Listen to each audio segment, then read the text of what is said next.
Hi. It's so nice to see everyone again virtually. And you're on Music and Chat with Shueh-li Ong, and it's a good evening from me to you in Nashville, Tennessee.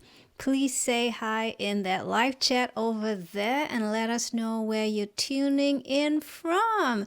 And we have our good friends, Gary Mayulo and Kevin from Queens, New York City. Hey, the two of you, good to see you. Folks, I can see several virtual bodies bopping about there. So please make your presence known in the live chat. Tell us your name and where you're tuning in from. And don't be backward and coming forward. Also, if you have any questions for me or for our guest, please put them in the live chat as well. And you know where it is. It's right there where my hand is, right here. That's your live chat. I also want to say hi to my new subscribers. It's so great to have you on board. So very excited. I also want to mention my CD and poster with bonus track bundle, which I call the Stella set. Let's see if I can find my Stella set. Ta-da! I'm making a trip to the post office on Monday.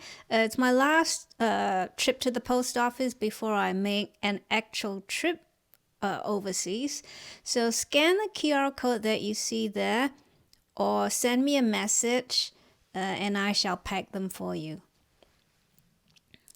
Thank you. So it's 3 past, or is it 4 minutes? Could be 5 minutes.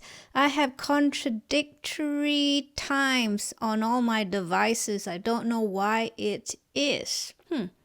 I have 5 minutes past 7 on my iPad and 3 minutes past 7 on my laptop. Who knows? Stranger things have happened.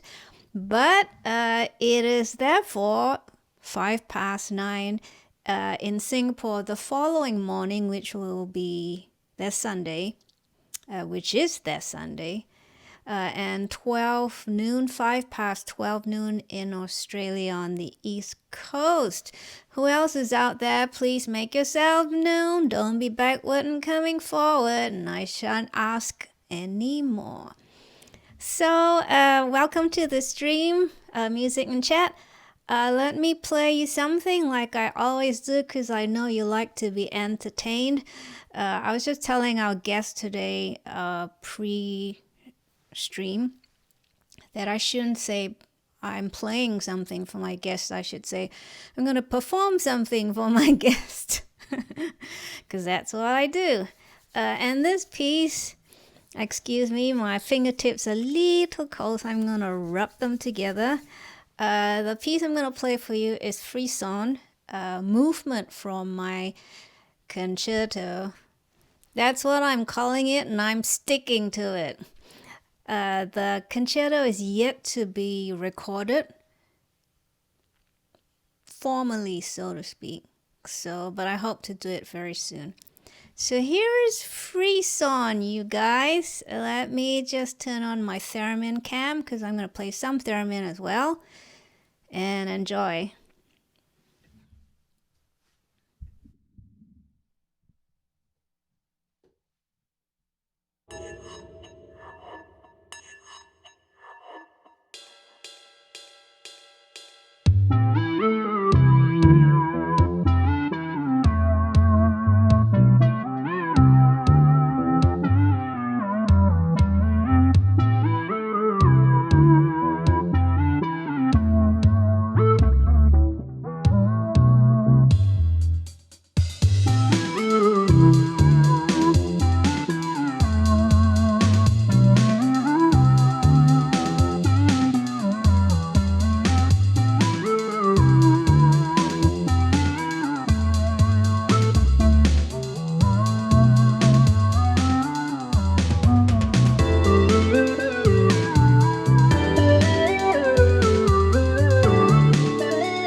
So that was Free Song from my upcoming concerto. Come on, everyone. I see so many virtual bodies bopping about.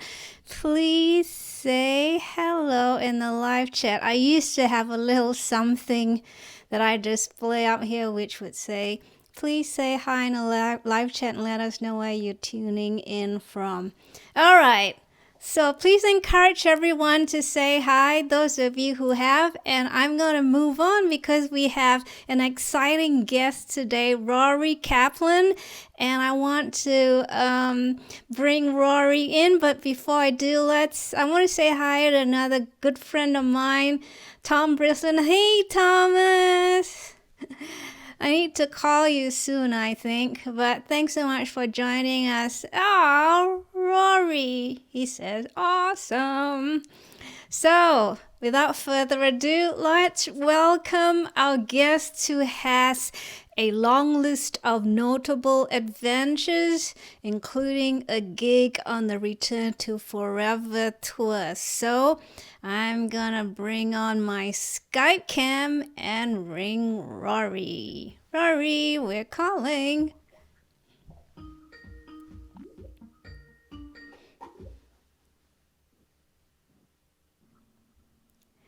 Hey, Rory. Hello. Good evening. Good evening. Oh, you've got such a cheery smile on your face to accompany your cheery red shirt. Well, I'm ready. Say hi, everybody. Hi, Rory. Well, thanks for having me. Rory, we're going to jump right into the questions because we got so many of them, and I see a good number of people actually watching. There are a few shy ones. I call them the reticent virtual bodies because they're watching. They just won't say hello. So let's begin. Rory, can you hear me clearly? Okay. Cool. Yes. All right. Cool. Let's begin with one of our favorite musicians who left us recently but shall forever remain in our hearts, Chick Corea. Chick and Return to Forever is often cited as one of the core groups of the jazz fusion movement of the 1970s. And I got a couple of pictures here I want to show. One of them is of the band in Rochester in New York, 76. Of course, by the band I mean Lenny White, Stanley Clarke, Chick Corea himself, and L.D. Mueller. And then I have a picture of Rory with Chick Corea. Rory, would you like to, when the picture comes up, would you like to perhaps give us a little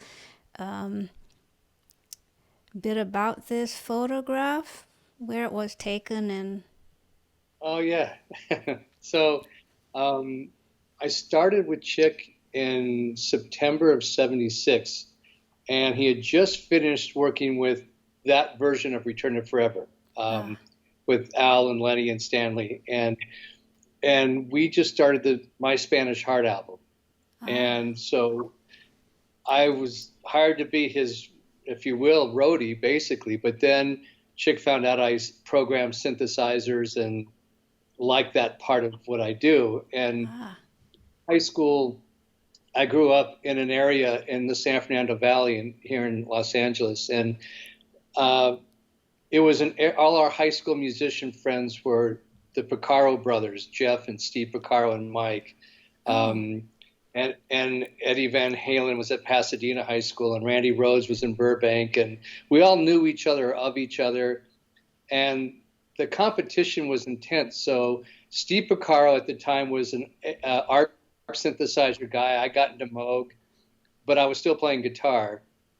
And so I got a job after touring a little bit. I settled back into LA, and I got a job at Studio Instrument Rentals, repairing their keyboards. And I got a call from Chick's manager, well, not directly to SIR, saying we're looking for a guy who can take care of Chick's keyboards because we just moved out from New York to LA.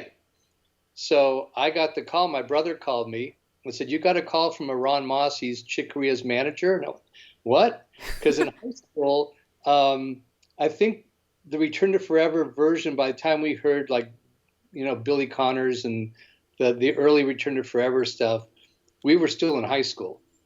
And I was turned on to that album, and also Miles Davis' Bitches Brew. So Chick was like this kind of unreachable guy. He was just this monster musician, like, wow, kind of the way Keith Emerson was for me as well. And so anyways, I got this gig with Chick, and I was like kind of in awe every day just being with him, because you learn something new every day. And so that picture, we started the new Return to Forever tour in the spring of '77. And we took a few-day break. We were in Florida, in Tampa, and Chick knew a bunch of the local musicians there. And Gail Moran, who had become his wife, had a song that was one of my favorites. It was an old standard, but Blood, Sweat, and Tears did a version of it. Every Child's Got to Have His Own. And so that picture, I was playing guitar, and so someone took that picture and sent it to me. I still don't know where it came from, but I must have been, I think, 20 or 21 years old in that picture. So, and anytime you sat and played with Chick or just listened to him, it was magical. He always took you on a journey. Did you ever feel you had to, during this jam session, did you feel like you had to try and catch up with him, or did he wait for you, so to speak? No, I was a pup in the woods. I wasn't about to assert, I'll go back a bit to high school, and I'll tell you where I stood with guitar. I was a really good parrot. I could copy people and play their parts really well. So when I played Led Zeppelin, I'd study Jimmy Page, and I'd learn how to play all his parts. Wow. And the same thing with Steve Howe from Yes, and so on. I was a big fan of Steve Howe, Steve Hackett from Genesis, Robert Fripp from King Crimson, and Jeff Beck, and of course, Eric Clapton, all of them.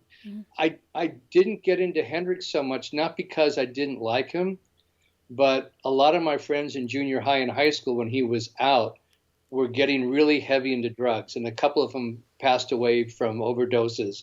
So in my mind, it just equated Hendrix, drugs, blah, and I wasn't able to understand the music yet, because I just got put off by what was happening to some friends. So I had a gig in high school with some very talented guys, really great group of musicians. And Steve Lukather was in the band with me.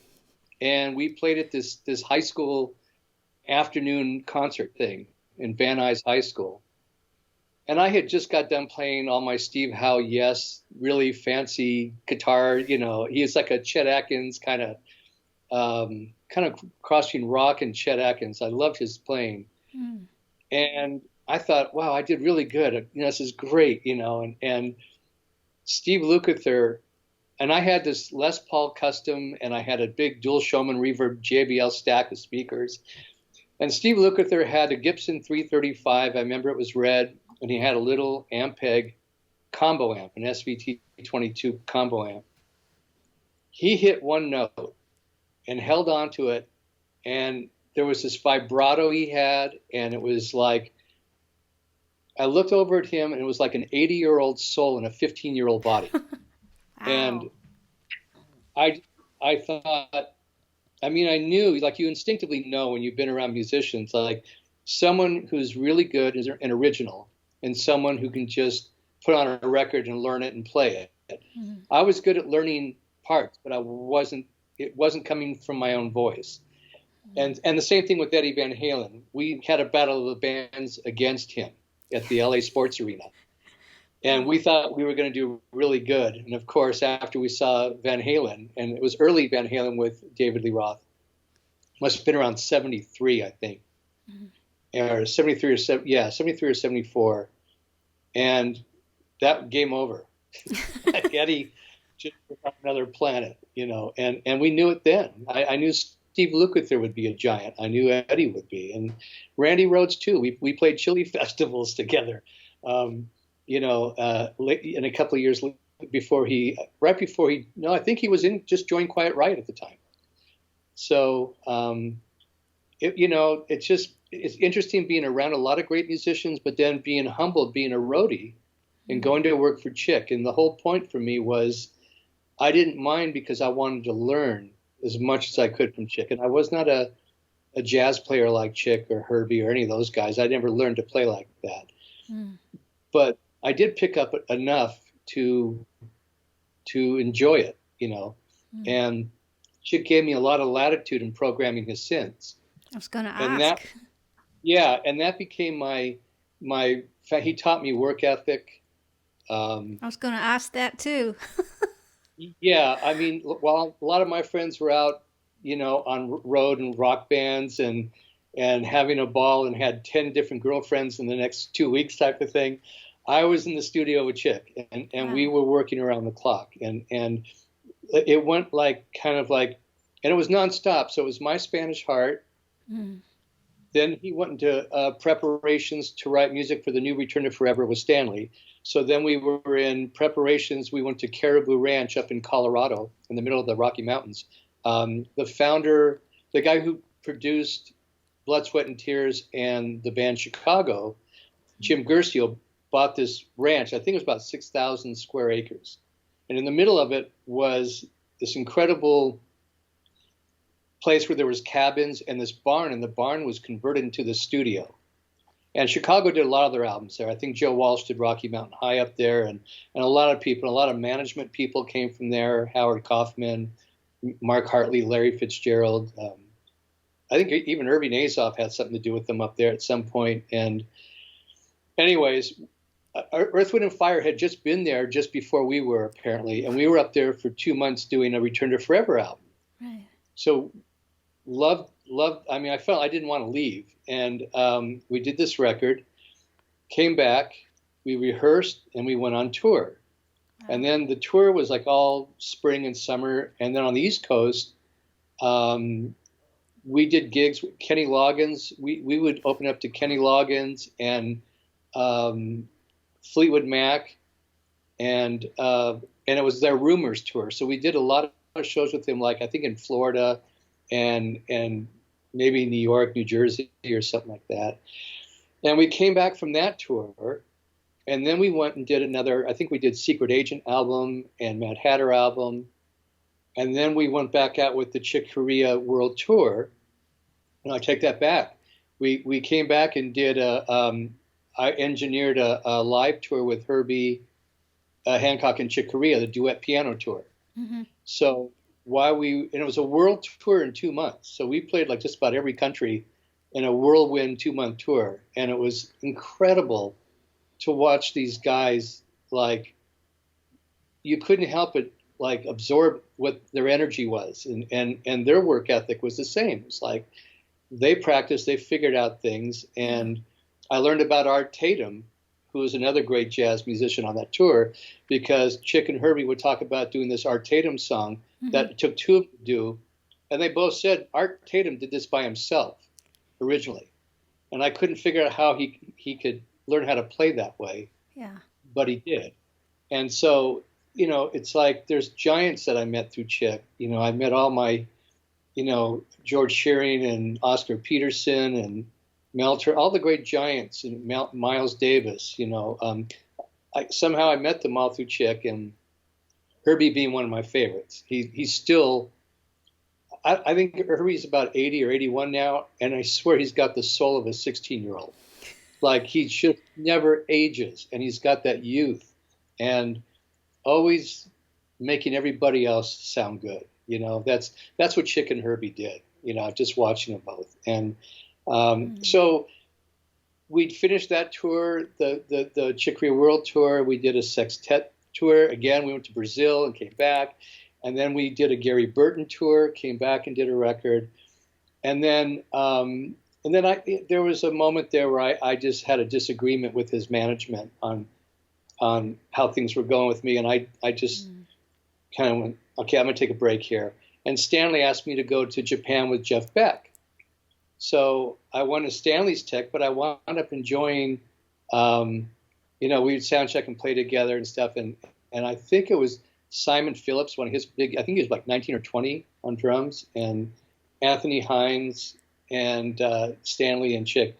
And it was great. And I would jump in and every now and then I'd kind of, have fun with the Minimoog and playing a little bits here and there. And then Jeff would give me his guitar to sound check so he could go in the audience to hear. And I was trembling him watching me play.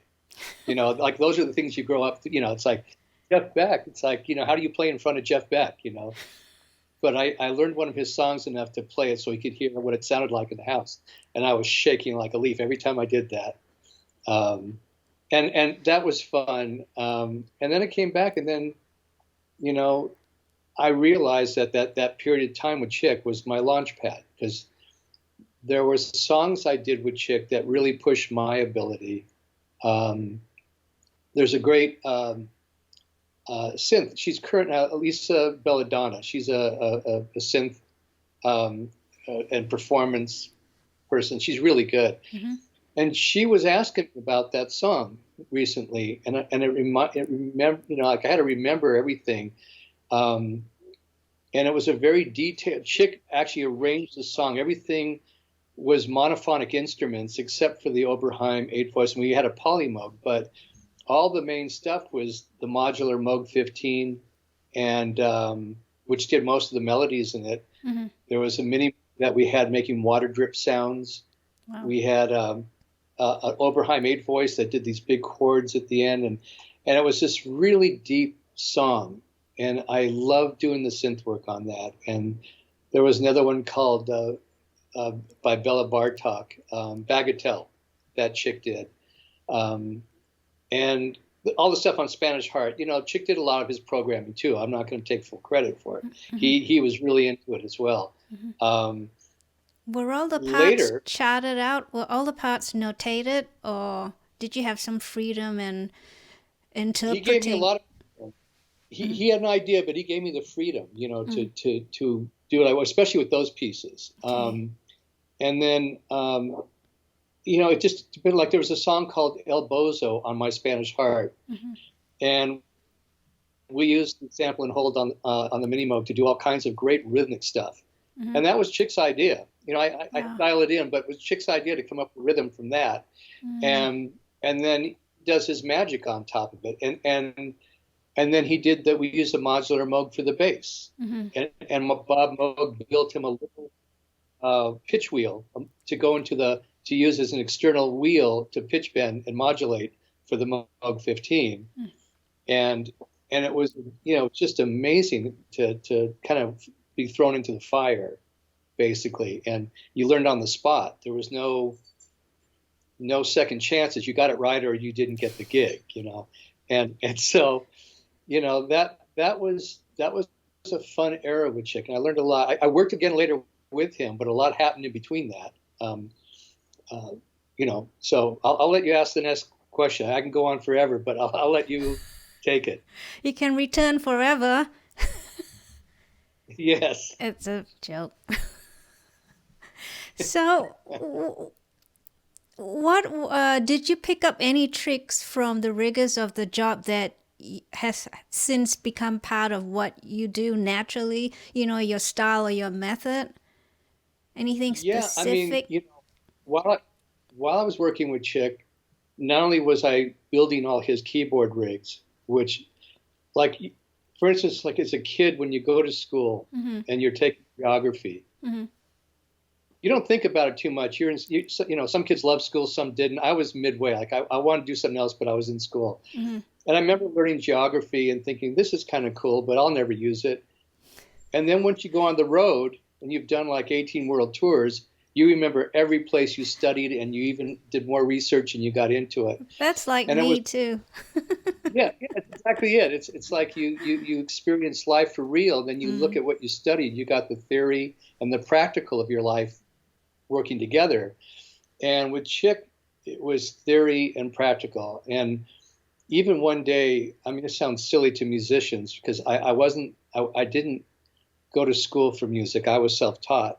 And so I remember we were in the middle of the Chick and Herbie duet tour. We were in Washington, D.C.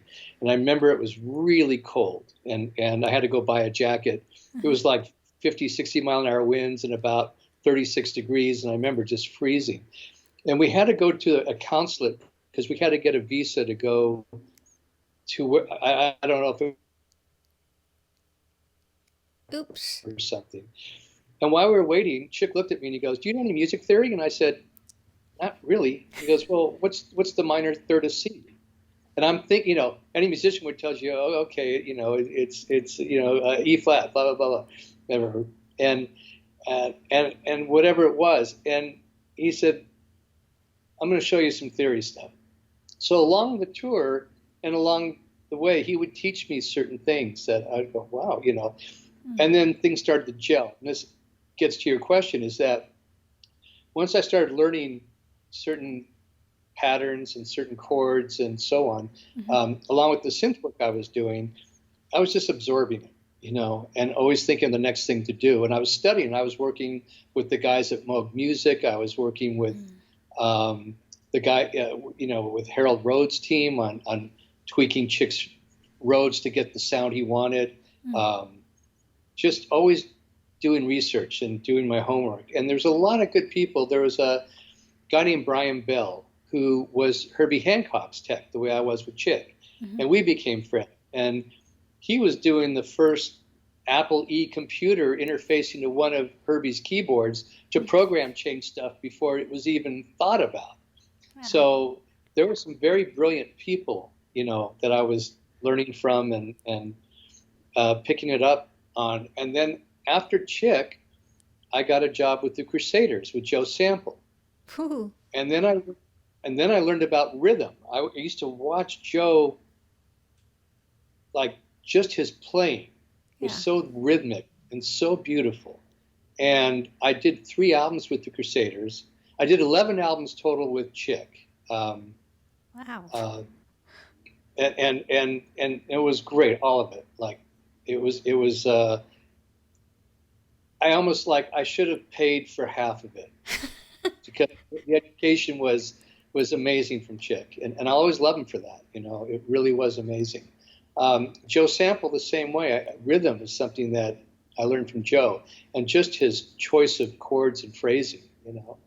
And he was a sweetheart, and everybody around. Like I noticed all the great artists, they have pretty much incredible people around them. Really good people. At least I was fortunate enough to be in that universe, And while I was when I started with Chick is when Toto was starting. And when I was at SIR, I was listening to them rehearse with Boz Scaggs for, I think it was Lido or Silk Degrees they were working on. So I used to just be around great music all the time. And it inspired you, and these are guys who would for musicians. Here's a great example. There's a song that Chick did, the first album I did. It was a My Spanish Heart suite. It was a 15-minute long kind of suite. And there's a piano part in there where, if you listen to it, it breaks down and it's like Chick, the chords are at the farthest end of the piano. So the bass and the chord are at the opposite ends. And then he has to jump back in the middle to do this riff and then back out. So he goes bam, boom, boom, ba-da-da-da-da-da, boom. And you're watching him. He practiced that for 13 hours. I was over at the house. And from the time I got there working on his stuff till the end of the day, he spent drilling that piano part. Oh. So, like, my point is, like, watching the greats, they make it look easy. And like Michael Jackson. But when we were down on Michael's tour, he'd be in his hotel room with a dance floor and a dance mirror, and he'd be practicing new steps, you know, for hours and hours. So, you know, the work ethic part of it, I learned. So there's no substitute. There's no substitute for hard work, really, is there? No. I mean, you know, you were talking about Chris Carell. We'll get to him later, you know, because we had our venture together. But he worked on the Synclavier, and I knew a lot of guys who worked on Synclavier, but he was so good and worked so hard on it that he was figuring out time compression before it even became something people were talking about digitally. Like if we had to get a part faster without changing the pitch or slower and this and that, he was figuring out all these algorithms and how to pull it off and how to edit before, you know, because he did this every day, hours and hours and hours a day, you know. And so, you know, you watch guys like that and, you know, then you get anomalies. You get these prodigies like Greg Phillinganes who can do anything. Like that's, you know, working with him just, that was mind blowing. Well, before we get to Michael, I have a little video clip from Discovering Electronic Music, which is a 1983 documentary directed by Bernard Willits. And I took a clip of you talking, so I want to show it very quickly. Here we go. Okay. Yeah, I don't know if you've seen it, but... I enrolled in college both as a music major and electronics major. Shortly after enrolling, I left college to join a jazz recording artist to program electronic music. This led me into composing for motion pictures using computer technology.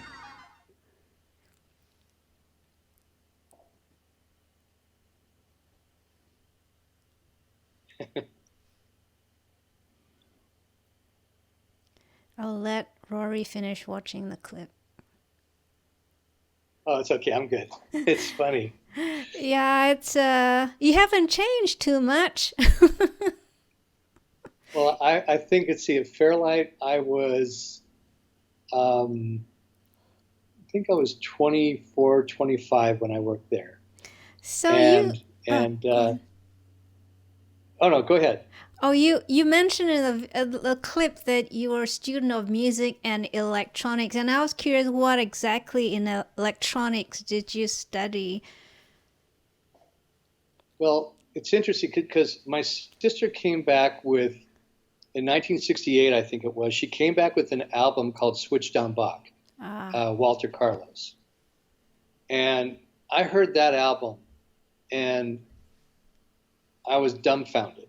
Like I was already into Jethro Tull, and of course, the Beatles were everything to me. And what else did I hear around that time? It was, King Crimson. I was listening to them. But then I heard Switched on Bach, and it was kind of mind-blowing. So I had a fascination with how signal flow worked, how electronic components worked, how things worked. And then before I started with Chick and SIR, I had done this tour. I did this big Vegas tour where you go on the road and you play all these dive bars. It's where you learn life. And it was like this Vegas kind of band, and we did all these lounge gigs and playing everything from Neil Diamond to Tom Jones to Frank Sinatra, Tony Orlando and Don, you know, Tie a Yellow Ribbon, all the songs that were big around 73, 74. And it was kind of, you know, strange. But then after that, my friend from high school said, hey, I work at this place called Valley Sound. It was a repair shop. Mm-hmm. And every band, every tour that came to LA and every studio would send their gear to this place to get fixed, to get back out on the road. And so I accepted a job driving their truck to pick up all the gear from the different studios around LA. And Rick Wakeman's Rick Wakeman's Minimoogs would come in to be fixed, or Rory Gallager, one of my favorite guitarists, his guitar would come in to be fixed, and Ray Manzarek had a custom organ that I had delivered to him and from the Doors, and I started learning all the studios in LA this way. And I also asked questions, and I asked, there was a guy named Frosty who fixed all the synthesizers, and he taught me a bunch of stuff. And then there was a couple of guys named Bill Reed and Luke and Ken Rich, who does all the B3 work here in LA. All these guys, we all worked together. A guy named Armando who did B3 cut downs, and I remember all these names because they were very important to me, because I was learning from everybody. And then that's how I got the job at SIR. They said, look, we send so much gear out every week. Could you fix our in-house gear? And I said, I could do the majority of it, sure. So I got the job at SIR. I had my own shop up in their building, and I would repair all their stuff. And every now and then I'd go out and deliver a piece of gear when it was important, and I'd make sure it was working right and tuned, and that's how I met George Duke. Ooh, he's one of my favorites. My first studio experience. Yes. And so my first experience with George is I had to go there and bring, they had a couple of SIR keyboards, and the Minimoog was not working right or something like that in the Fender Rhodes. So Ndugu Leon Chancellor was the drummer. Alfonso Johnson was the bass player. It was George Duke. He was producing Flora Purim. And Hermeto Pascual, who was another giant musician who played flute and piano. And so I go in the studio, I fix everything. I had this great rapport. They were so nice to me. Like, they could have treated me like some, like, get this kid out of here, we got to get to work. But they were cracking jokes with me and offering me some water or whatever. And I really liked them, not knowing I would work with them again later. Yeah. And that's kind of, everyone was so nice in that day, And so the electronic thing, SIR played, there was a guy named Michael Kennicott who built all their PAs at SIR. He was like the key guy. He taught me how to solder, how to do everything, how to make things right. And so I just picked up things as I went. It was just like the Forrest Gump of music. Like, no matter where if I was a roadie or a synth programmer or an executive producer later or whatever, it's because I learned, I'm working currently with Jimmy Jam and Terry Lewis, and I've been helping them with their immersive mixes for their new album coming out in June. And every now and then we get time to just talk as people, not as musicians, just life, family. And years ago I heard, Jimmy say something, I've heard it before, but not the way he put it. He says, we're only as good as the shoulders we stand on. Wow. And it really sank in, because when you look back at the era of music we grew up in, if you think about early Motown era and listening to Stevie Wonder or James Jamerson on bass, or all the guys we love, whether it would be, Little Richard or Sinatra, Nat King Cole, Henry Mancini, the Beatles, and then onward, everyone either liked the Stones or the Beatles or Elvis, and it didn't matter what you liked, everyone was great. And that's why I was talking to people recently, like growing up with all that, it didn't matter, like Sergio Mendes in Brazil 66. When I heard their version of Fool on the Hill, I thought amazing, it was so beautiful. And so I was never locked into I'm a rocker or I'm a jazz guy or this. I was a fan of music. So certain bands definitely inspired me, but I loved it all. And when I heard Sweet Susie Q from Creedence Clearwater when I was a kid, I thought that was amazing. Or Time, the Isley Brothers, or, it just, you drank it all in. You just didn't realize it, And so as the years passed, and kind of getting caught up now back after the Crusaders, and then I went to Fairlight. And I was going to ask you Fairlight about is where too. I worked with, and I worked with two guys who were incredible. I worked with Gary Chang, who wound up becoming a big film composer. But Gary went to CalArts Music School with Bruce Subotnick, I think was one of his professors. Oh. And Gary was just a genius on the Fairlight programming music language composition. Uh-huh. And that's like watching a guy type in digits to slip a hi-hat. You'd put in like 5 different codes just to do a hi-hat sound. It sounded like it was opening closing. But Gary could do all that blindfold. And the other guy was Will Alexander, who I had worked at Oberheim, and I did a lot of Oberheim stuff as well with Chick. And so Will was one of the main techs there with the guy named Terry Schultz. And so they worked on all that gear for Chick when we had problems with it. So Will's the one who invited me to work at Fairlight. And I learned so much there. And I learned how to program the instrument, and we were making libraries for it. And I got to the point where I really got good at it and enjoyed it. And so after selling so many of them. So when you were attached to Fairlight, was this like a permanent job? Were you like a sales demonstrator, or did you offer design ideas, or the whole thing, everything? Everything. Well, I mean, so I got to the point where I could demonstrate it, and plus I knew a lot of musicians, so I worked on it with Herbie during that time. We did, and this is kind of a funny Herbie story. I don't know if he's ever heard it. I hope he doesn't get mad at me, but there was a song he was working on, and I was programming some Fairlight stuff, and he had a manager at the time named Tony Mylan, and I had the Fairlight over at Herbie's. I think Herbie bought one. I can't remember. It was mine. We brought over, it was Herbie's, but I was programming a bunch of sounds. And they were working on a song. And it had scratching in it, DJ scratching and stuff. And this is way back in like 83, probably 82, 83, I think, if I can recall. And I thought this song was a song that he was putting together to give to Wayne Shorter as a joke, and I don't mean it as an off joke, just like, here's one of my new compositions, right?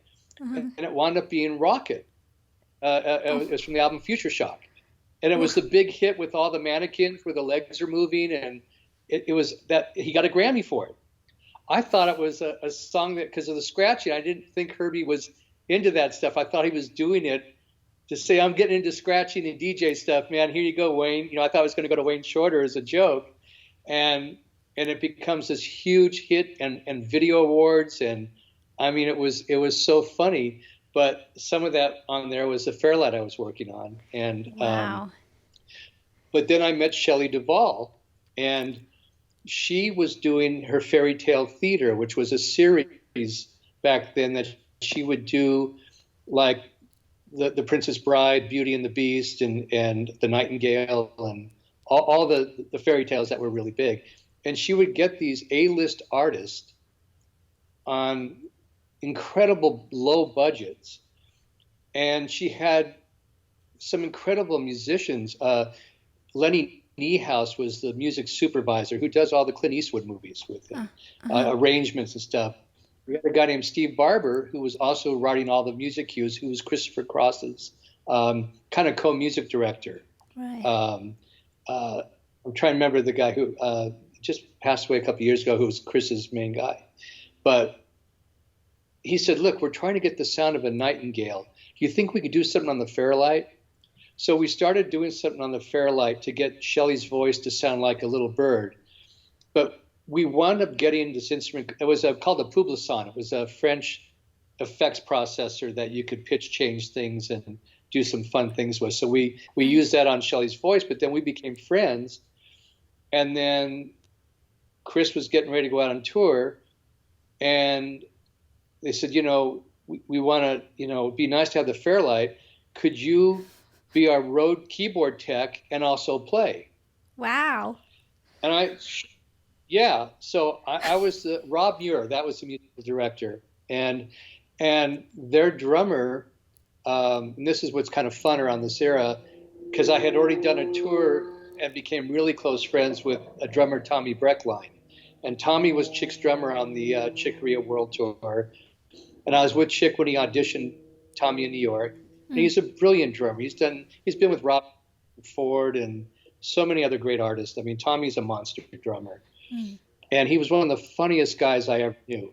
And so Chris's drummer couldn't do the tour. He had some medical issues. He couldn't get on a plane to go to South Africa. So I recommended Tommy, and sight unseen, they hired Tommy. And we got there, and his sound check was Tommy's rehearsal, and he nailed the show. And so Christopher was, it was great. So, I mean, there's those kinds of things that happen along the way too. And so I went as, I set up all the keyboards, and then I played Fairlight on 4 or 5 songs in the show or something like that, whatever it was. And I played another keyboard part on one of the other synths, but it was just fun to be there. And Christopher wound up being this really great guy. And we still every now and then exchange an email or a phone call or something, and stayed friends with him. And that's great. And then after that, I got a call from Fairlight that Jermaine Jackson just bought a Fairlight, and can you teach him how to use it? Oh, before you go there, I have a little clip of you. Hold on, not this one. I enrolled in college. It's actually a montage of 2 clips. I found this BBC documentary trying to demonstrate what a Fairlight is and does. And I also took a clip from the back of the same documentary we saw earlier on, Discovering Electronic Music, of you being an expert on the Fairlight. So I'm going to play that right now. 2 days of radio drama, we went to enormous lengths to get realistic sound effects. But then we learned how to record sound. And instead of a simulated farmyard, say, well, we could have the real thing. But we've never been very good at electronically creating sounds that sound real. Listen to this. Well, that synthesizer is supposed to sound like a timpani drum. But does it sound like one? But now, cock an ear to this. It's a synthesizer too. And this is what it sounds like. By using a light pen, the composer is telling the computer what pre-recorded sounds he wants to use. He can easily add or subtract instruments, pitches, and rhythms.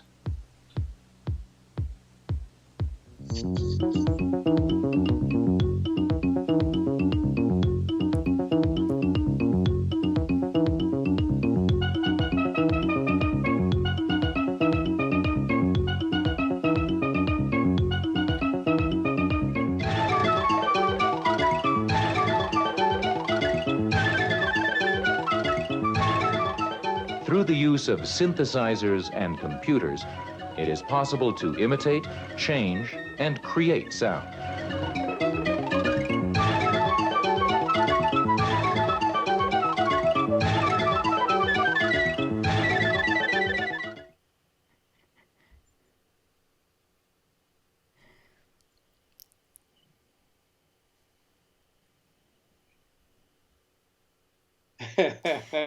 You look like you're wearing the same shirt. I haven't washed it in years. No. It's so strange. I had dark hair back then. That, and those were really fun years because it was never just, it was always a team. There was always a support team. There was always someone working. Like Gary and Will helped me get that good. It was everything, even with Chick, like Chick would teach me stuff. Joe Sample would teach, there was never, and with Herbie, the same thing, and Brian Bell, all these people that were in that era of music, like for instance, and not related by any means, but I look at Dave Grohl, who's a musicologist and who's a fan, like I was, still am. But Dave, when he talks about all the music he grew up with the Beatles and Zeppelin and Black Sabbath and the punk scene he loved and everything. And you can tell he picked up everything from everybody. And he found his own voice in it, but he was a student and never not a student. You know what I mean? Like you're always learning. Like my son, Christian, like I remember when he first played me Queens of the Stone Age. And I was like, well, what's that? It's kind of interesting. He goes, no, listen to it, Dad. And I'd listen to the harmonic thing and the originality of the band. And I was like, wow. And then he plays me Them Crooked Vultures, which was the Dave Grohl, Josh Homme, and James or John Paul Jones collaboration. And my mind was blown, you know. And I went, God, I wish I was in that band. and so I look at Dave Grohl and watch some interviews with him, and he kind of went through the same school of hard knocks, playing gigs, being on the road in a van, doing all these gigs, and he met that foundation with Nirvana. You know, he found that voice that worked perfectly for him. And, you know, I never had the chance to have my own band, which is something I wish I had, but I never regretted working for all the people I did, you know, and those experiences will never go away. And as I was saying, that after that part of Fairlight, after talking to Jermaine, I went to his house and started giving him lessons. And he just sort of like looked down and shook his head. He goes, you know, I'm never going to learn this. Do you want to play with my brothers and I? We're doing a tour next year. So this was October of '83, and I just finished. I also did the same thing with Stevie Wonder. I did tech work for Stevie's keyboards, and I played keyboards on a few songs on his tour.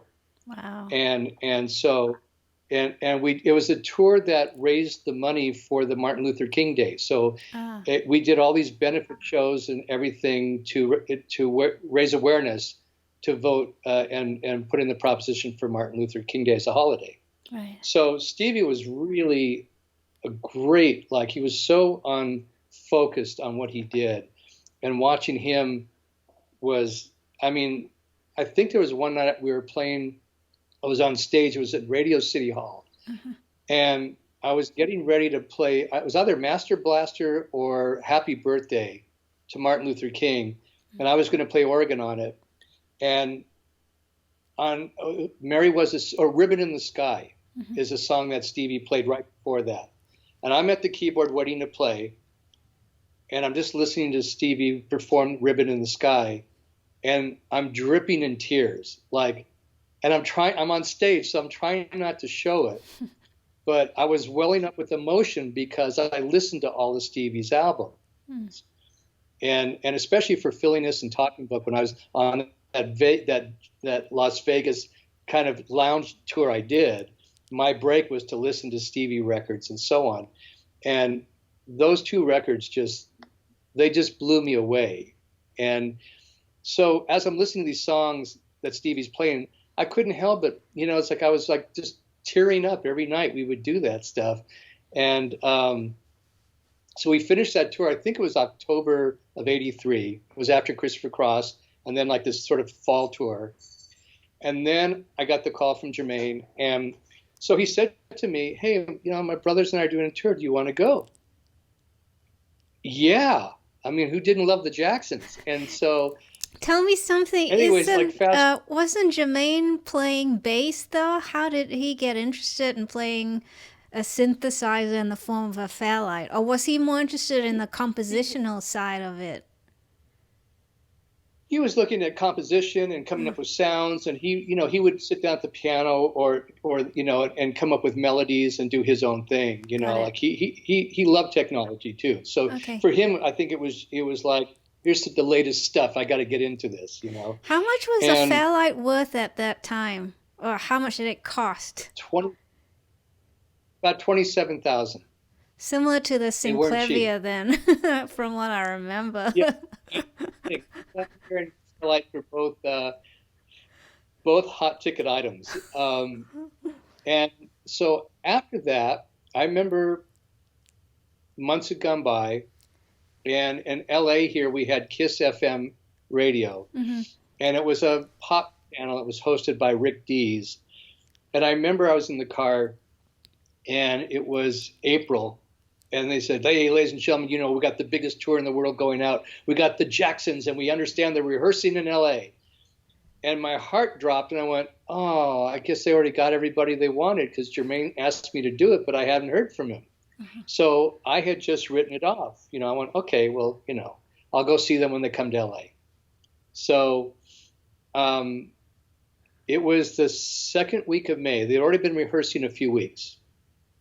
And it was a Saturday, and I get a phone call, and he goes, Roar, it's Jermaine. Jermaine, how are you? And he says, I'm in London. Listen, you're going to call my brother at rehearsal, and you're going to bring the Fairlight over there, and you're going to start rehearsing with the band.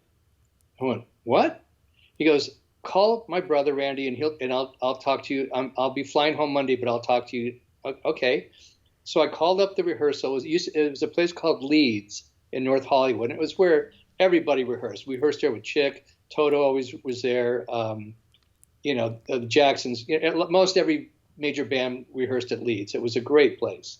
Right. And so I called up, and the road manager, Nelson Hayes, who I didn't know yet, who I really loved the guy, answers in this really deep voice. I said, hi, and I'm like a kid. Hi, it's Rory. Jermaine called me and told me to call. Hello? Hold on. Who do you want? I said, I'm asked Randy. Hold on a minute. And so I'm put on hold for about 10 minutes. He goes, we already got the keyboard players. You know, thank you, though. So I thought, okay, well, yeah, I cringed, too. I was like, oh, hell, oops. So I left a message on Jermaine's voicemail at home. And I said, Jermaine, thank you so much. I just spoke to a gentleman and said that they already had your keyboard players, but thank you.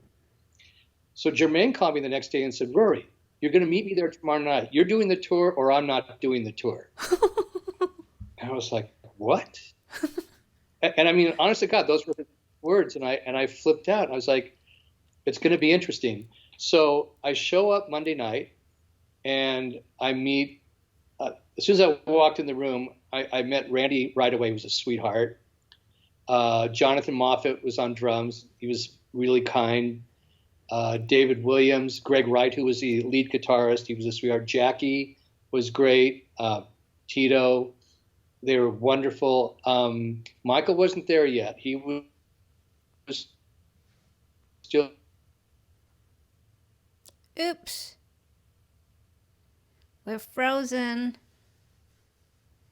With President Reagan. Oh, there we go. It's a little iffy. Are you okay? Yes. Is it better? I can hear you and see you. Michael was with President Reagan doing the Beat It for the campaign against Say No to Drugs. So he wasn't at rehearsal yet. And so as I walk in the room, I'm excited, and I look to my right where the other two keyboard players were, and they were looking at me like I was dead, like, we don't want you. And because they had been rehearsing for 3 weeks and had to go through all these auditions and everything, and Jermaine just walks me in. So I get the animosity, but it was not fun. And it would be these two great keyboard players. It was Patrick Leonard, who would go on to produce all Madonna's best work, True Blue, Like a Prayer, you know, Who's That Girl, Frozen. I mean, and his own band, Toy Matinee. I mean, Pat was, he's a monster. And Jay Wending, who is another phenomenal keyboard player, he had wrote in a New York Minute for Don Henley later on, but he was another like phenomenal piano player and keyboard player. So my role was to do all like the beginning of Beat It and to do all the voice sounds and do sound effects and play additional parts that they were doing the meat and potatoes, and I was doing all the like Heartbreak Hotel. I would do the mechanical sounds in it and whatever it was. I kind of was a utility guy. So you had to do all that sampling prep then. Yes, and State of Shock, I had to sample all the drum grooves and play them in sync with Jonathan, so they were perfectly done. So there was a lot. There was a lot going on to it. Hand claps from the album track and all the stuff, so we could do it live, so it didn't sound like it was, taped.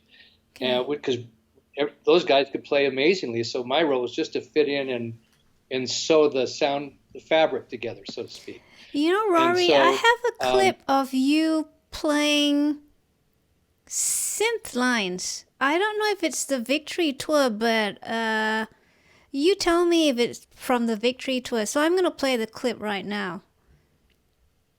Okay.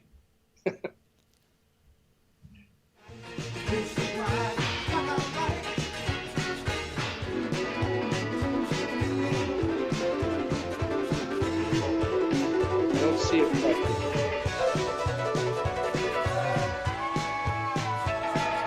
Here we go.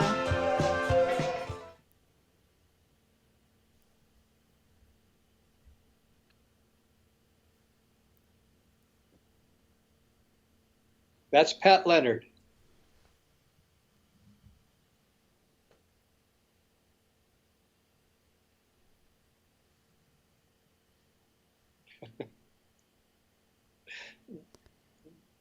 Can you hear me okay? Yeah, that was Pat. That was Pat Leonard. Everyone thought we were brothers on that tour. Yeah, I couldn't quite tell if it was you because the camera was coming from the side, back side view.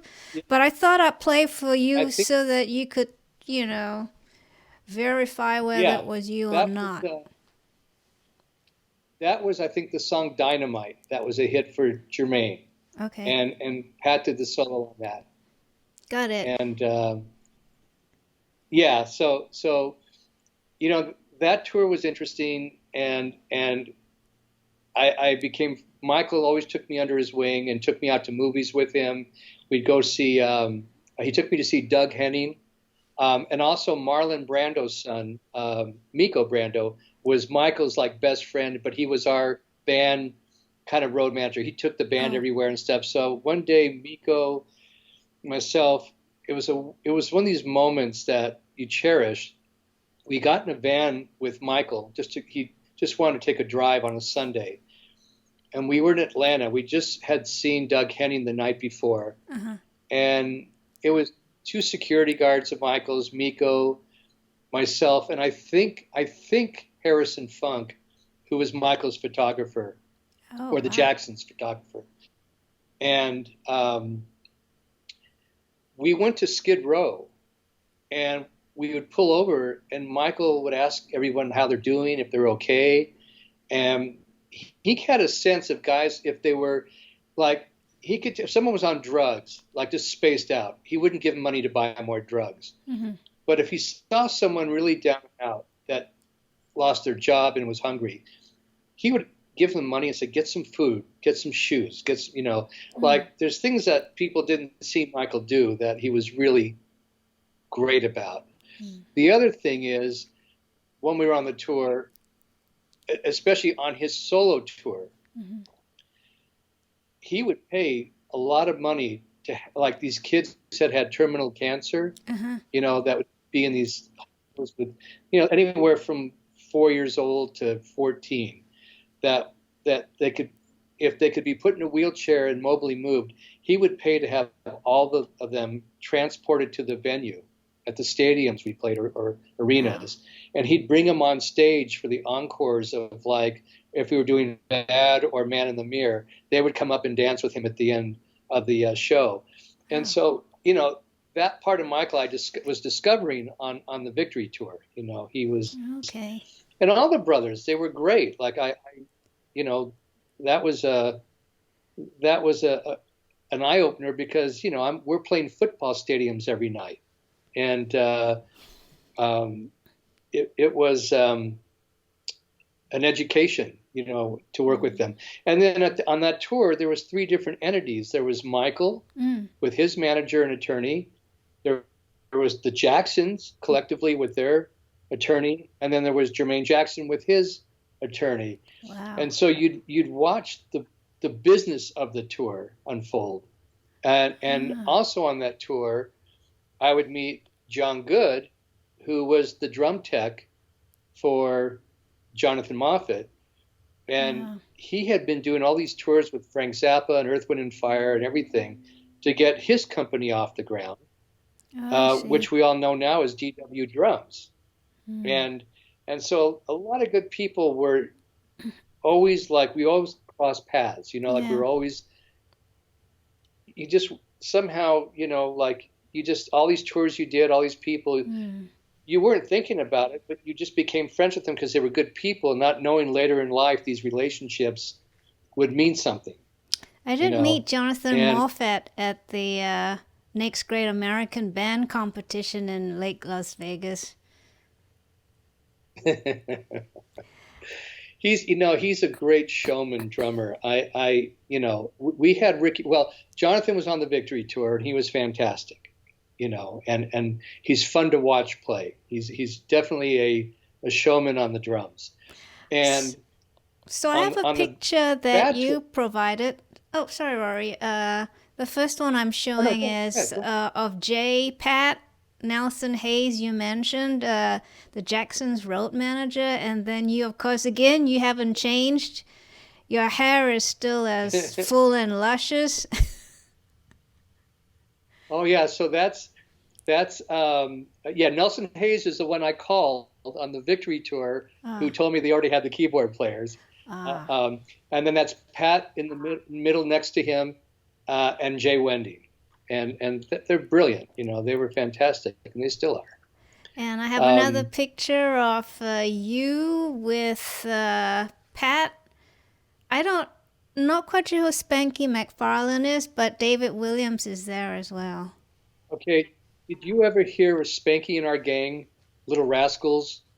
It was a TV show way back in the very early days, like they go back. And Spanky McFarlane, it was one of my favorite characters on this TV show. It was, Little Rascals, I think they go back to the 40s and 50s or something like that. Okay. But I was a fan of Spanky McFarlane. He was a friend of Michael's, a very close friend of Michael's. Got it. So we were backstage in Dallas on the Victory Tour when this picture was taken. And David Williams, who's sitting next to Spanky McFarlane, all the great guitars, like on Starting Something, you know, that's David. And also on Smooth Criminal, there's great rhythm guitar parts, that's David. And on Billie Jean, that's David. So he was Michael's guy. Like Michael said every time, if you want to dance, just have David play on your track. And it was like really like David Williams and Paul Jackson Jr. were the guys that made those great rhythm tracks for Michael's records. I mean, just unbelievable. That picture is really special because I love Spanky McFarlane. David Williams passed away literally like 2 months before Michael, and kind of broke our hearts all at once. You know, it was a rough few months that year, 2009. But you know, that was a fun picture. So, the Victory album, I'm curious about that one. I see on the credits that John Barnes did the Fairlight parts.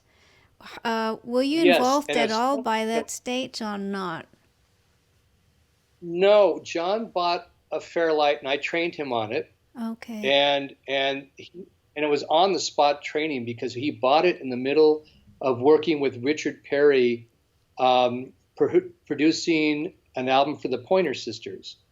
And so it was at this, I think it was called Planet 55. It was Richard Perry's studio. And I went there to help program and demonstrate the Fairlight to show him what John Barnes could do with the instrument. Right.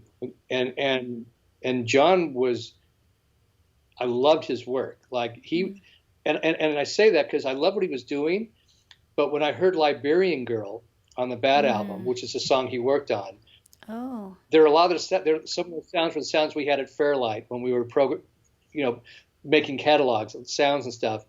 But Liberian Girl, John Barnes did a great job, and a lot of that's the Fairlight. And so he had learned it over the years, you know. John came out on the tour to say hello. He did some stuff with Michael every now and then. But John's a talented guy, and he was very good at the Fairlight as well. But that brings me back to after the Victory Tour, we had just finished, And I got a call from Chick's manager again, Ron Moss. He says, look, we haven't talked in a long time. And Chick's getting ready to start this new band called the Elektric Band. And he was thinking about you coming back and helping him program sounds. And because there's a lot of keyboards in this one. Do you want to do this? And I was like, yeah, you know, it's like who wouldn't? So I came back and we got in the studio and I met Dave Weckl and John Patitucci. It was just the three of them at first. And then Chick wanted to add some guitar, and he was looking at Scott Henderson, who was a brilliant guitarist, and I introduced him to Carlos Rios, who was a friend. And Carlos had been with Lionel Richie and wrote Dancing on the Ceiling, and he was with Gino Vanelli's album Brother to Brother, and Carlos was just a monster drummer. So he wound up playing on the album, and I was programming the synths with Chick, and we spent hours. And this is where Chick started using the Synclavier. So Chick was using the Synclavier to do one song, I think it was called India Town. I forgot some of the other songs on the first album. And it was deep. It was a lot of work. And the music was so complicated. And watching Weckl and Patitucci just play it like they lived it blew me away. Again, it was that next level of Chick just doing what he does. And then they added Scott Henderson as a full-time member for that album. And then we did a tour, and we did a European tour and U.S. tour, I think. I know European because I remember we were in Innsbruck, an outdoor sound check, looking at the mountains around us, going, it doesn't get better than this. And then we came back and we did the second album, and he let go of Scott and brought on Frank Gambale and Eric Marenthal on saxophone, and it was another great album. And I had so much fun. And again, it was working with Chick and programming and learning more and diving deeper into synthesizer work that I hadn't done, like the Yamaha 816s, which is like 8 DX7s in a rack. Chick had this great, it was his idea, I wish it was mine, but he took these Fender Rhodes sounds in each module and detuned them a little bit. Yeah. And had different tonalities. But the sum, when you played the bottom end, especially when I used it on the Bad tour, it shook the building, like the bottom end, like a Man in the Mirror. When I'd hit the low C, or no, low, what was it, C sharp or whatever, at the end of the song, there was this great big sound that just faded out with Greg's chord at the end.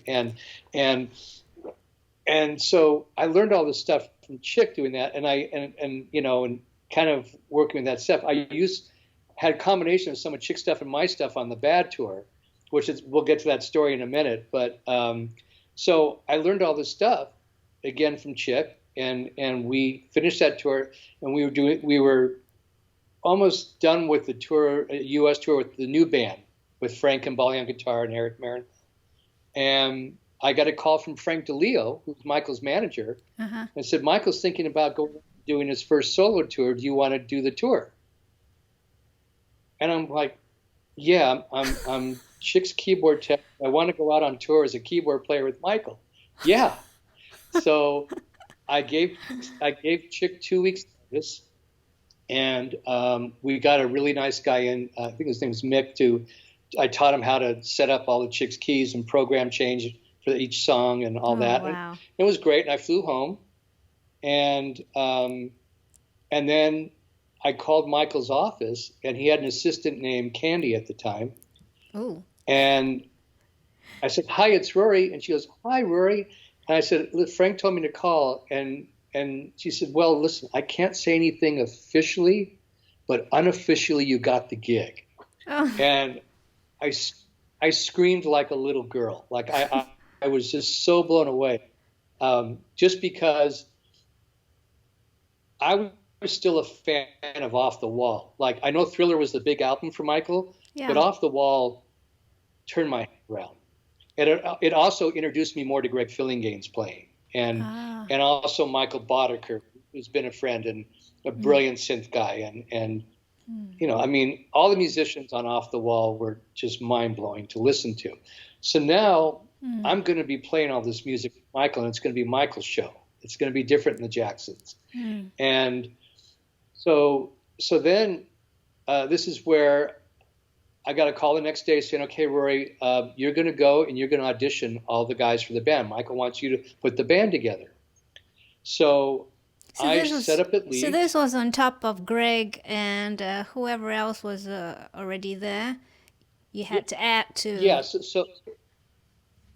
So no one else was mentioned yet. It was just they had mentioned Chris Correll had been doing the Bad album with Michael, and Chris Correll had been doing all the Synclavier work. Yeah. And so you're going to be working with Chris to get the sounds and everything organized and that kind of thing. So we show up with Nelson Hayes, the road manager at Leeds, and I set up a keyboard to audition other keyboard players. And Ricky Lawson was going to be our stand-in drummer for Jonathan Moffett, because Jonathan was still out with Madonna. And we had a guy, Paul Jackson Jr., recommended, John Clarke, who would be a stand-in for David Williams, because David was also with Madonna, with Pat Leonard, I think. And so they were in Europe touring, or in Asia, in Europe.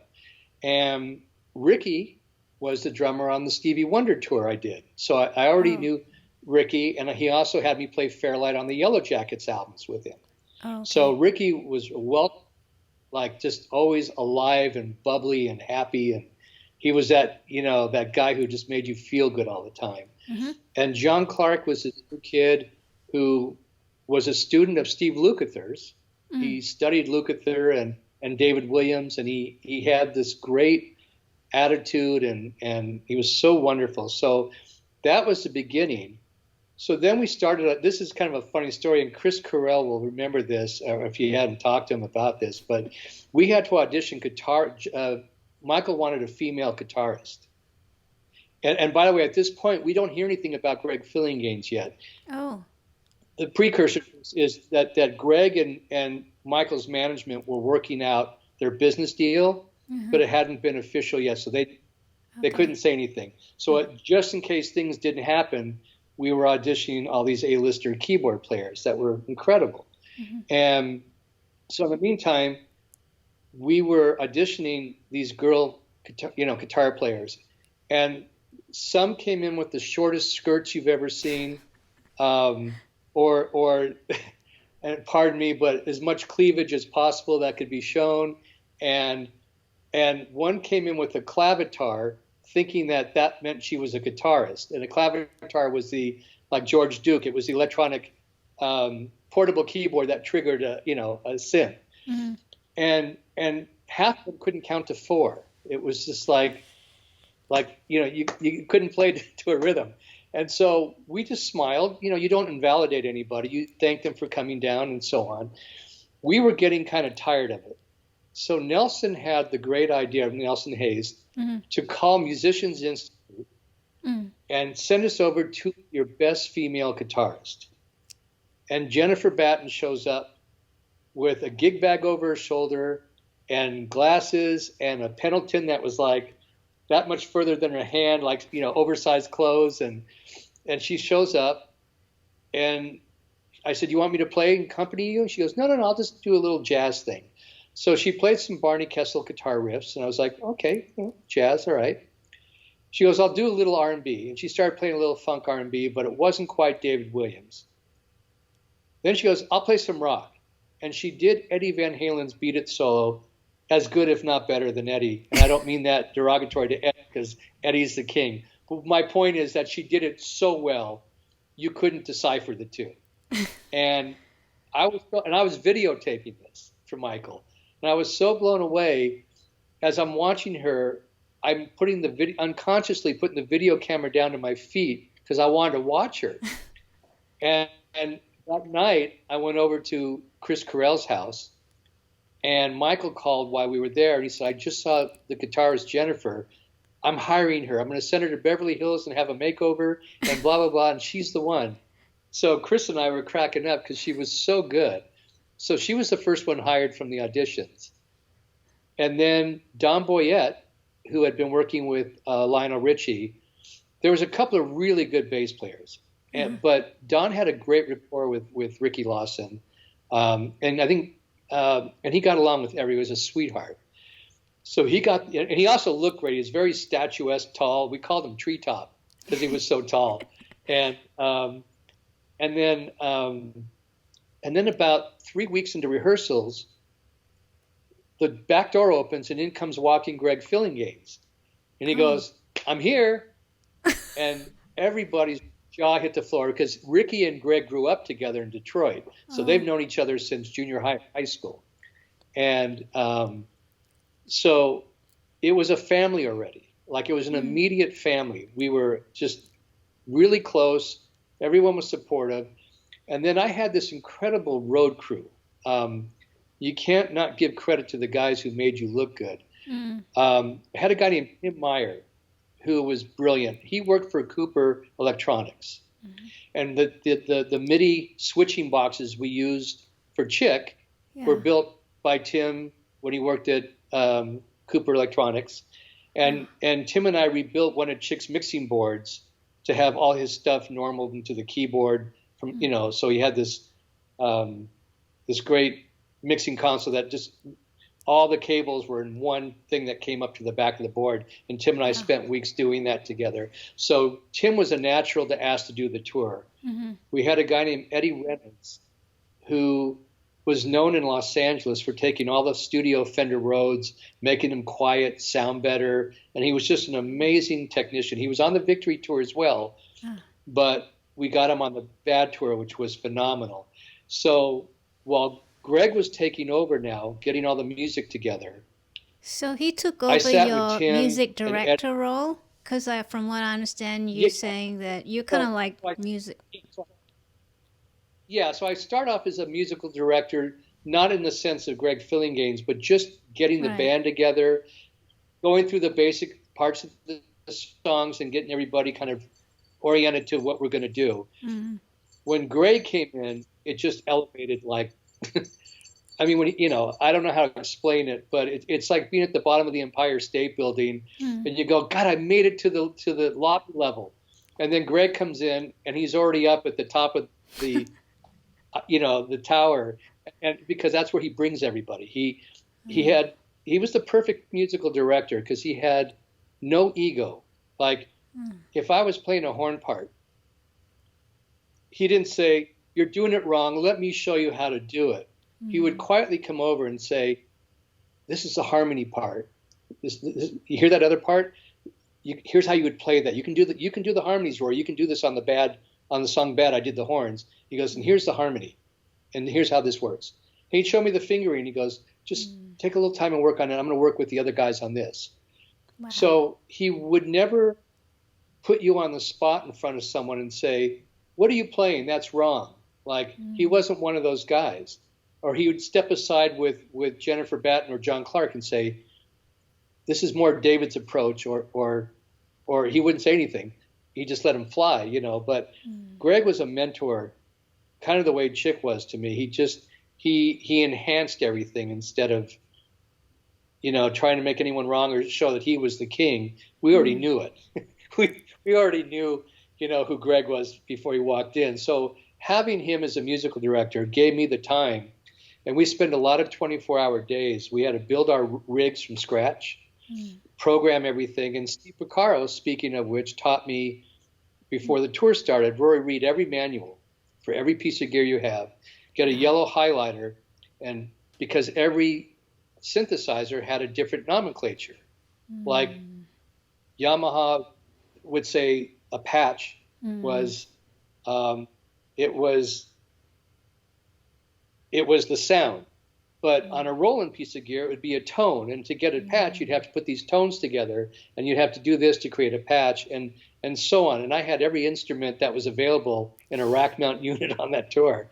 And so we called my system the Sub-Zero rack because it looked like a big Sub-Zero refrigerator. It was a big double bay rack, all, out. And we built a sister system for Greg that was very similar.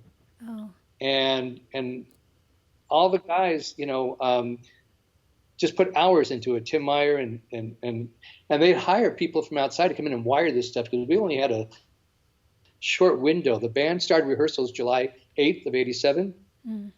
Greg came on around 21st or 5th or something like that. It was weeks later.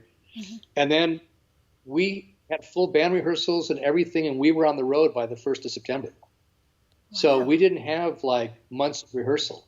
We had technical and learning the music in July.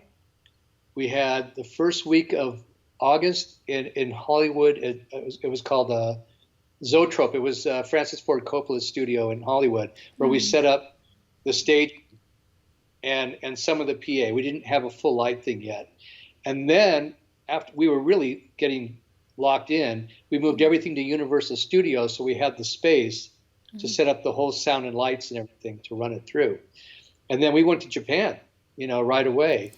And I know on other tours, they take months to get together. And between Greg and Michael was running the tour. So that's the other thing too. Michael was running everything. His ideas, his concepts, how he wanted the show to be. He and Vince Patterson, who was the choreographer, and Vince was if you saw Beat It, he was the guy at the end in the striped shirt fighting the other guy, Michael Peters, and they both had done choreography for Michael, but Vince was quietly working with Michael on lighting cues, dance cues while we were rehearsing, and you could see how professional everything was run, The fun thing, and also, on top of all this, being involved in it, you're still a fan, right? So you're still watching Michael walk in the room, and your heart's going like this, because you're going, it's Michael. And look who he's with today. It's Steve Perry from Journey. No, it's Quincy. No, it's Lionel Richie. No, it's Elizabeth Taylor. Wait a minute, it's John Lovitz. Every time we had a rehearsal, and Janet would come in, or Bubbles would come in with someone, or it was just this extravaganza. On the tour, what was amazing is backstage, especially when we got to Europe, we had Sophia Loren hanging out with us for a couple of weeks on the tour. Then there was Gina Lola Bridget. Then Sean Connery showed up backstage, and Pavarotti showed up, and Roger Moore. All these people were showing up at Michael's shows, and we played Wembley. Princess Diana and Charles came to the show.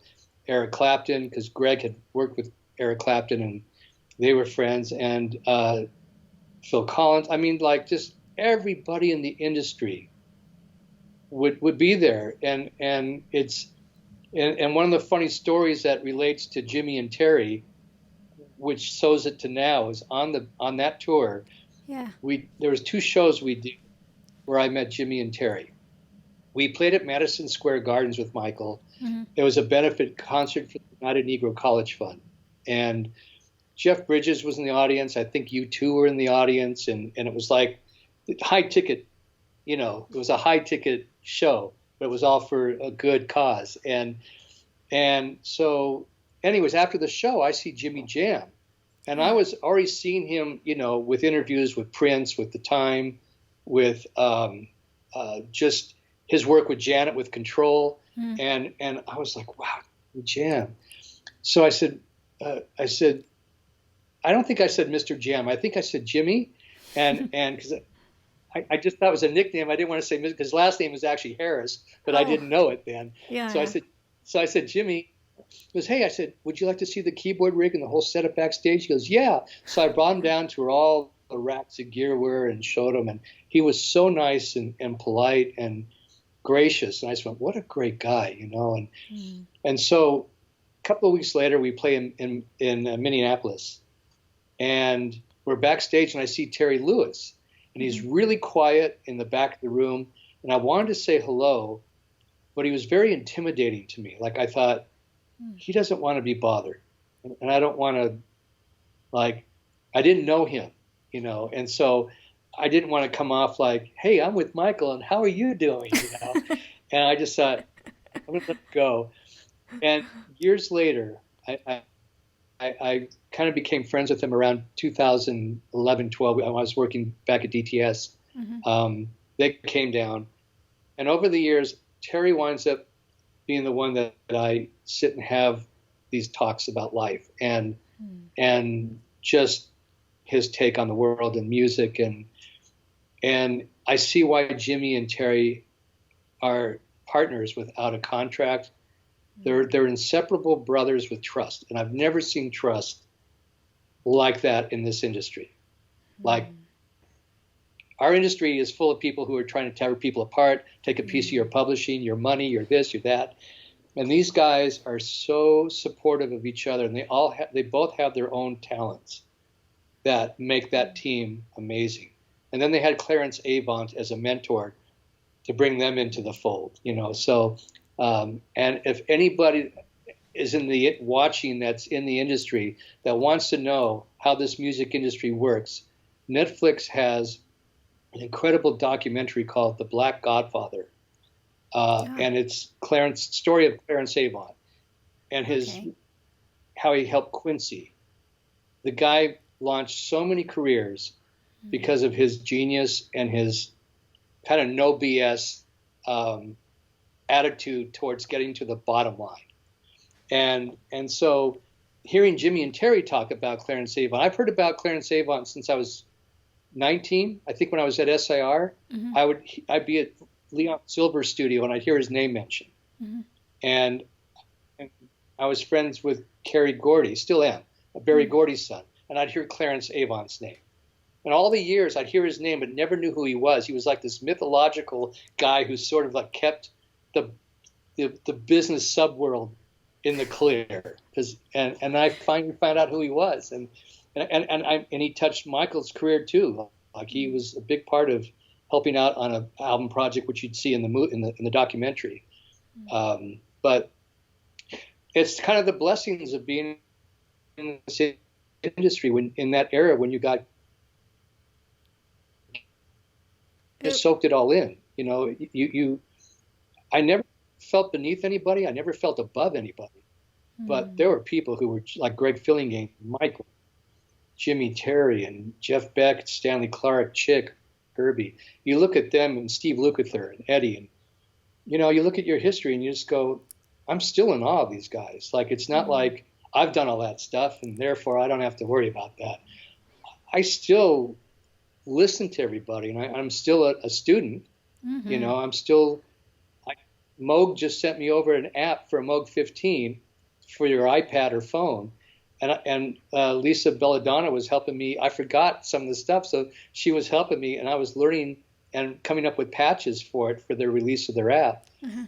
And I was having a ball, and I forgot how much fun it was. So you know, and then I skipped all the years I was working at DTS so far with you, and I don't know if we're out of time or I was going to head towards that quickly, but before that, I've got some questions about the Yes album, the Union album, of course, but I want to show a couple of pictures first that you sent me.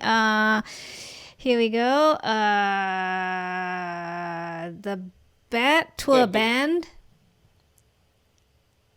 with our good friend Chris Curell as well. So Rory's on the extreme left and Chris is second from the right. And then this picture that you sent me of you and Michael and Jermaine and Randy behind you. That's the Victory Tour, isn't it? This is a bad tour. Well, this one here with the band, it's Bad Tour with Ricky on the right. And Ricky, like I said, this is a Victory Tour. With I was playing You Are My Lovely One, and Michael would come over and play piano with me on a couple of bars of that song. And I am showing the picture that you sent me of Steve and Jon Clarke backstage after the Cirque du Soleil Immortal World Tour.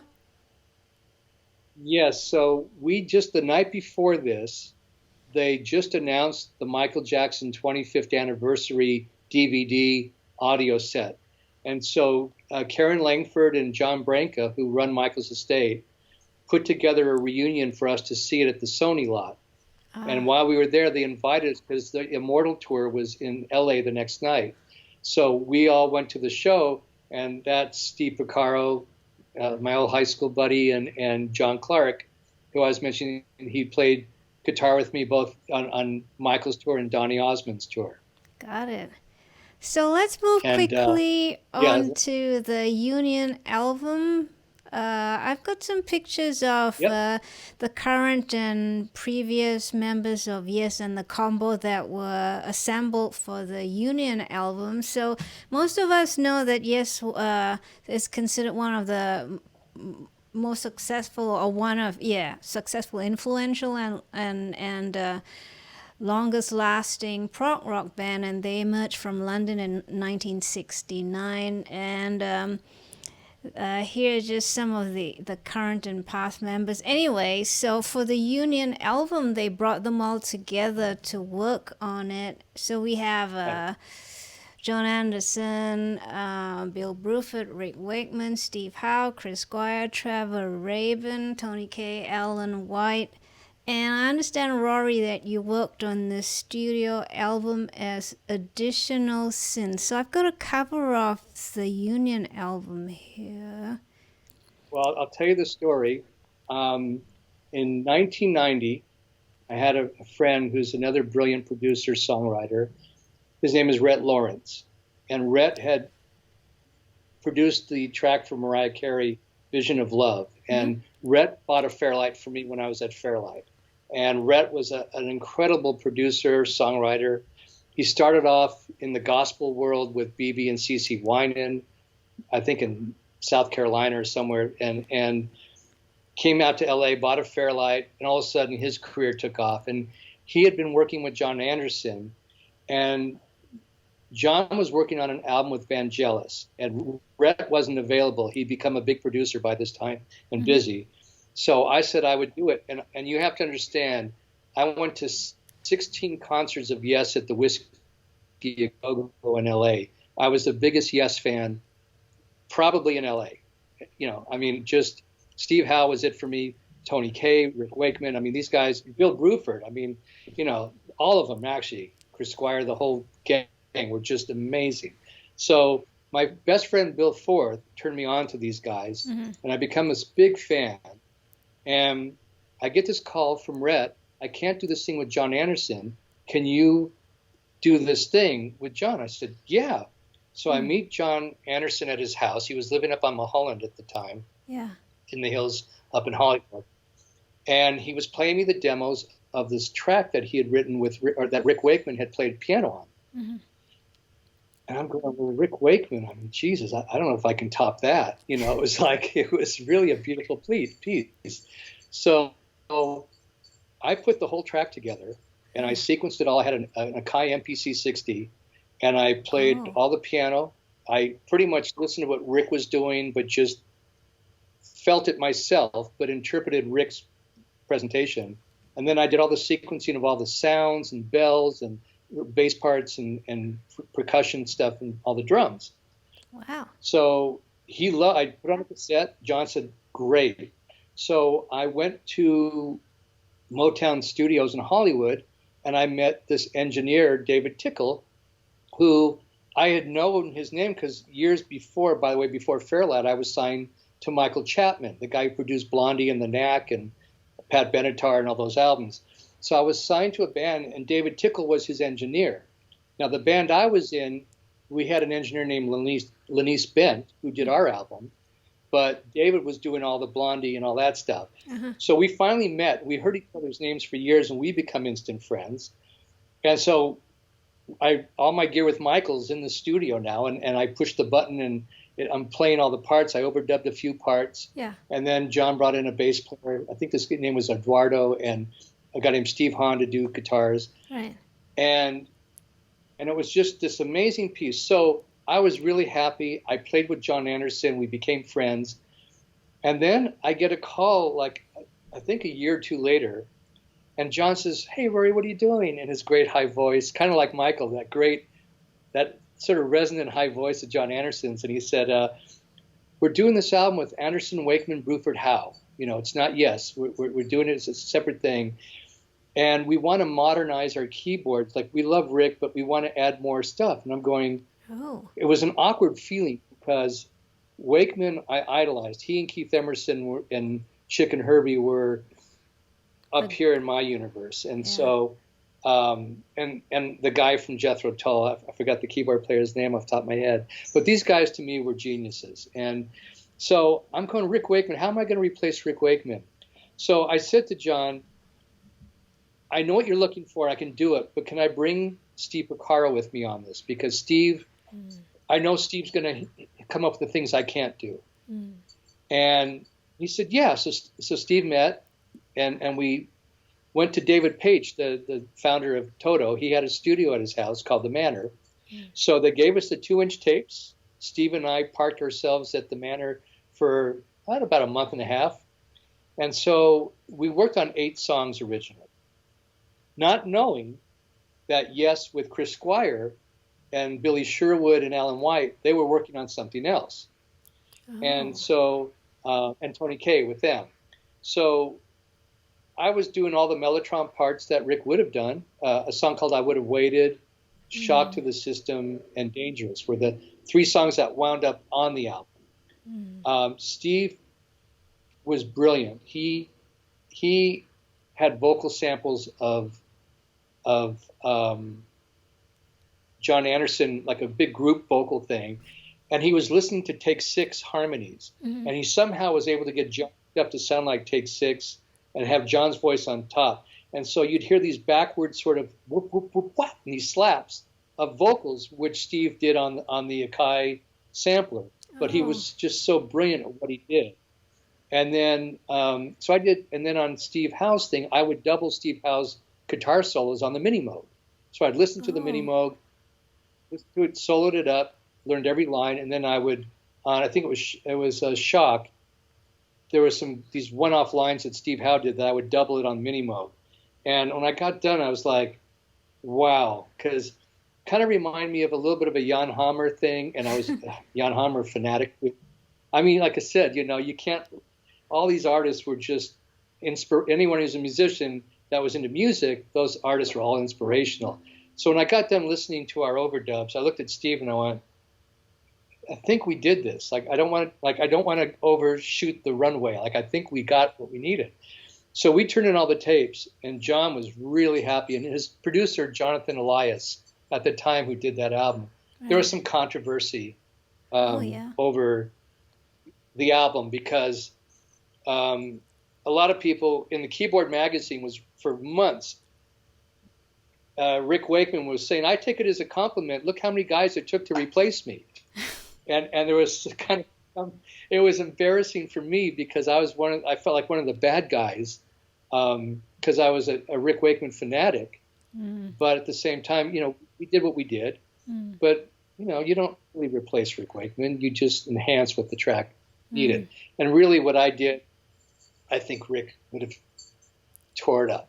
But I just was lucky. And so the management, I forgot the name of the managers, they decided to do a glorified version of Yes and put everybody together, call it the Union album, and do a big tour in the round with all the band members playing together, which seemed like a very expensive and a very big deal. And I don't know how they did it. I don't, but it wound up, when it came out, I was really proud. In fact, somewhere in back of me on the wall is the Yes Union album, Gold album. Yay. But it was an honor, it was, to be a part of Yes and do that was huge. But it was part of the road. And then I produced an album for Edgar Winter in 96. Later after that, I did a Joe Cocker album with David Tickle. It was an album called Night Calls. I played on half the album, and the other half was David Page. Half was produced by David Tickle. The other half was Danny Korchmeyer. So Danny had his guys, Ben Montesh and stuff, and I did mine. And we had Steve Stevens on bass, and Steve Hawley on drums, and Phil Grandi on guitar on our stuff, and Danny Korchmeyer's brilliant, and he had his stuff going. So we did this album together, and I got to sit at the piano with Joe Cocker and arrange a Blind Faith song called Can't Find My Way Home, which was one of my favorite songs at school. And I'm sitting at the piano, Joe's sitting next to me on the bench, and I'm working an arrangement, and I'm crying because it's Joe Cocker, and my uncle used to play Joe Cocker all the time when I was growing up. So I'm listening to him, and I'm just going, if my uncle could see me now, you know. and Joe was so kind, and I did a Belinda Carlisle album with David Tickle, and Four Non-Blondes album with him, and then I got to produce Edgar Winter's album called Real Deal, and met Jeff Baxter and worked with all the guys that Edgar Winter worked with, and he's a genius. He's just so amazing to work with. And I had Jonathan Moffat play drums on that, and Steve Ferris from Mr. Mister did the basic tracks and some of the main tracks, and then all these other guys. Then I got the gig to work at DTS to produce all that music and surround. So that's where I met Brian May and a lot of people I still remain friends with from that era. You know, so that's a whole other episode. I mean, you know, yeah, maybe should we leave this for round 2? Should we leave DTS and let's do that? Viewers out there, you have been very active with your comments. I see so many of them. We have time for 2 questions and 2 questions only, but Rory is keen to come back for round 2, and we'll bring Chris Currell on as well. In fact, who knows how many more rounds Rory might be willing to do. But viewers, if you have... By the way, I love your playing at the beginning. Oh.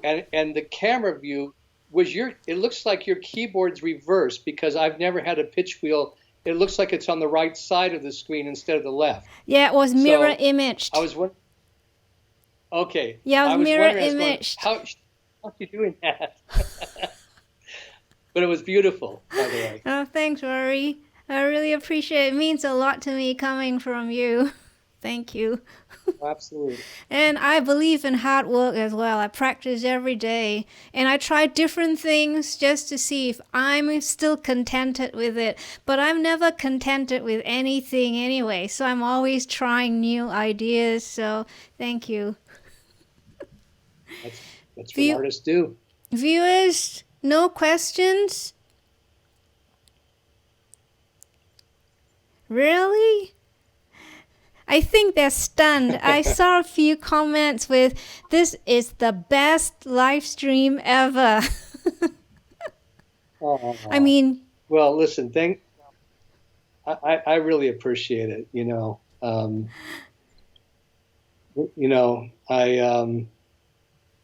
humbled by, you know, it's just, you know, when you're in it, when you're doing things, even Michael's tour or Chick, or you're doing an album where you're working with these artists, you're not stopping and thinking about anything except for where you are. You're in the moment. I think every gig is that way. I think you've demonstrated the fact that, as you said, education is a daily thing. Everyone is your teacher, and you're always a student for life. I've met several people who have this false idea that within a month they can learn something, and they've suddenly become, a pop star, or, you know, they hold an instrument and they are. Just real quick, I have a friend who's brilliant. In fact, we met on Belinda Carlisle's album. His name is Nick Beggs, and he's a bass player. He was in the band Kajagoogoo, and he had that song Hush Hush Too Shy. Yes, I'm familiar with Nick Beggs. Yeah, and Nick is the sweetest guy in the world, and he played bass stick on one of the tracks we did. And I'm watching him play the stick. And I know Tony Levin's played it. I like Tony's playing. Yeah. And there's a few other guy named Robertson. There's a couple of guys who really have that instrument down. Yeah. Nick is a master because he can adapt to anything. So during this COVID year, I thought, you know what? I'm going to get a stick, and I'm going to learn how to play this thing, because I'm a musician. I play guitar. I can play keyboards. I can play a stick, just like the theremin we were talking about earlier. And so you think you can do something, and I bought this railboard stick, this 12-string stick, started playing it last June. I'm still like A, B, C, D. I'm still like, I'm still trying to figure out chord patterns and how to even play a melody and chords at the same time. And so I was Skyping with Nick. Nick, how do you do this? And he goes, oh, when you get down the road, I'll show you some stuff, or when I get to LA. And so the point is, like, it's never easy, and it's always a path and a road, and you just got to do the work. There's no shortcuts, There's no shortcuts. And I understand. Absolutely. This new music, to sum up what I'm saying, this new music that I'm hearing, some good and some not, on the radio, and what are hits and what are considered hits, seem to be more driven by social media likes because of the commentary or the actions of the artist rather than the talent of the artist. Yeah. And not all of it bad, but not all of it good. And so when I see some of these artists like on SNL or something like that, and they're the up and comings and so on, it's not that I'm the old codger in the looking back and going, when my day, blah, blah, blah. But I look at my parents' music and look what they grew up with. So they grew up with, big band music, Glenn Miller, Sinatra, Nat King Cole, Perry Como, Andy Williams, all these great singers and performers from their day. Dean Martin, Sammy Davis, all those guys were brilliant. You can't say any one of them didn't have talent. When the Beatles came around, even my parents said, wow, they write beautiful melodies. They're talented. Yeah. Led Zeppelin came around.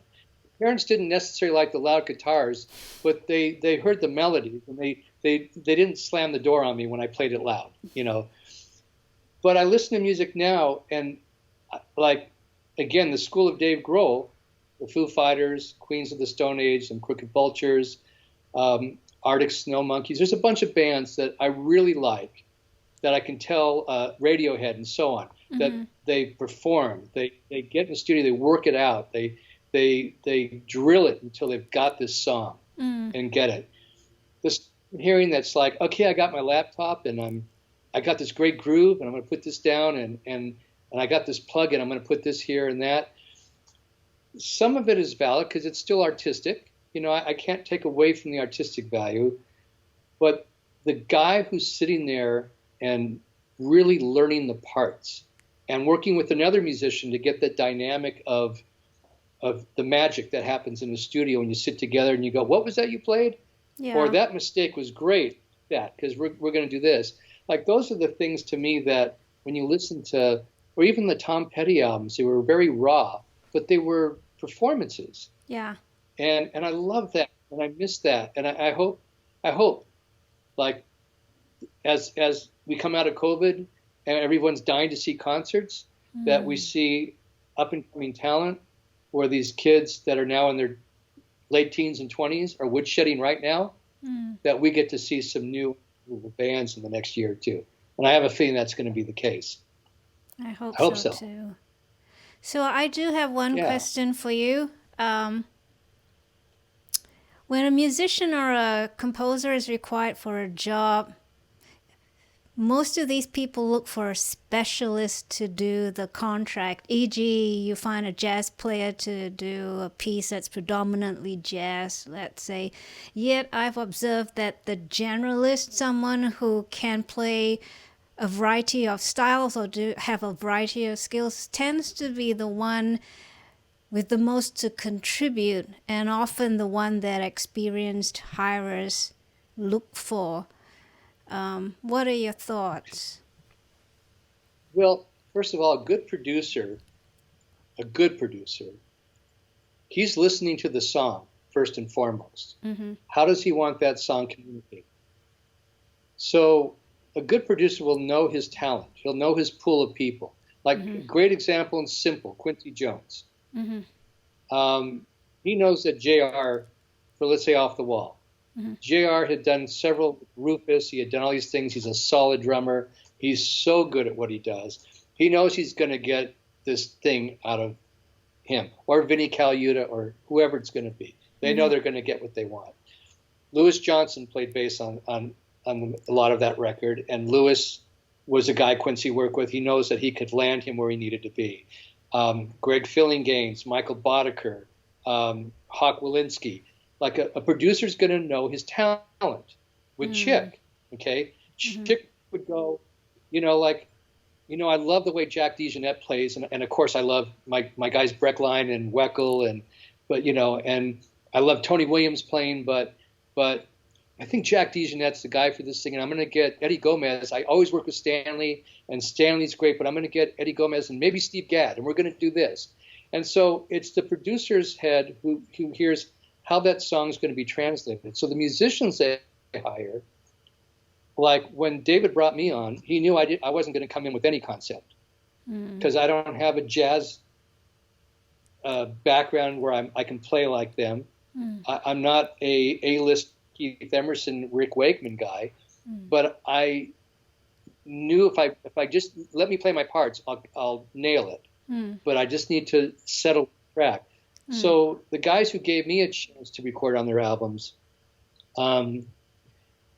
they knew I came in with no pre-concept, and I'd listen to the song, see what sounds I think would work best for it, and we'd experiment a minute or two, and then they'd go, yeah, that's the direction we're going in. So that's how I worked it. I watched Hans Zimmer cast his people. He's got Tina Gao, who's one of the most amazing cellists, and he'll use her like primary like cello solos in the soundtrack, or Amir Hamad, who's a flamenco guitarist who works with, what they call Juan, the owl, I think they call him the white owl or night owl, and this bass player is unbelievable. And so these producers like Hans and Quincy and so on, they know the right people that'll communicate the song. It's never really about who's playing on it. It's who's the team that are going to deliver this song the way I hear it. So a producer will pick different people who have those assets. Like I brought on Joe Conker's album, a great example is there was a song Prince wrote called 5 Women. And the intro to the song I couldn't figure out. I couldn't nail it. It was a really complicated intro, and it was just beautiful. But on the spot, I couldn't figure it out. I said, David, we should bring in Greg Phillinganes. Greg came in, listened to the cassette of Prince, ran it one more time, went in the studio, and did it on her first take. And so, you know, it's like sometimes even like people, you know, like you just, or you recommend the person that you think will do it better than you. You know, it's a hard thing to determine because a producer, if you're really good, you're going to know your talent pool. And that's how you decide who you want. And then if you're getting a new band and you're a producer and you're working with these artists, then educate them. Make them like Greg Phillinganes does. Help them be better. You know, just teach them. And the more experience, the more you do sessions, the more you play, the better you get. You know, and the more rounded you are. And so, and also you know your own limitations. I know I can't solo like Greg Phillinganes. I can't comp chords like Herbie, so I won't do those gigs because I can't do that, you know. And sometimes I've fooled myself, and I've actually done some great projects where I went, wow, I played that? You know, and it was maybe by accident or by inspiration. But, you know, I wouldn't have called me on those particular things, but I got lucky, you know.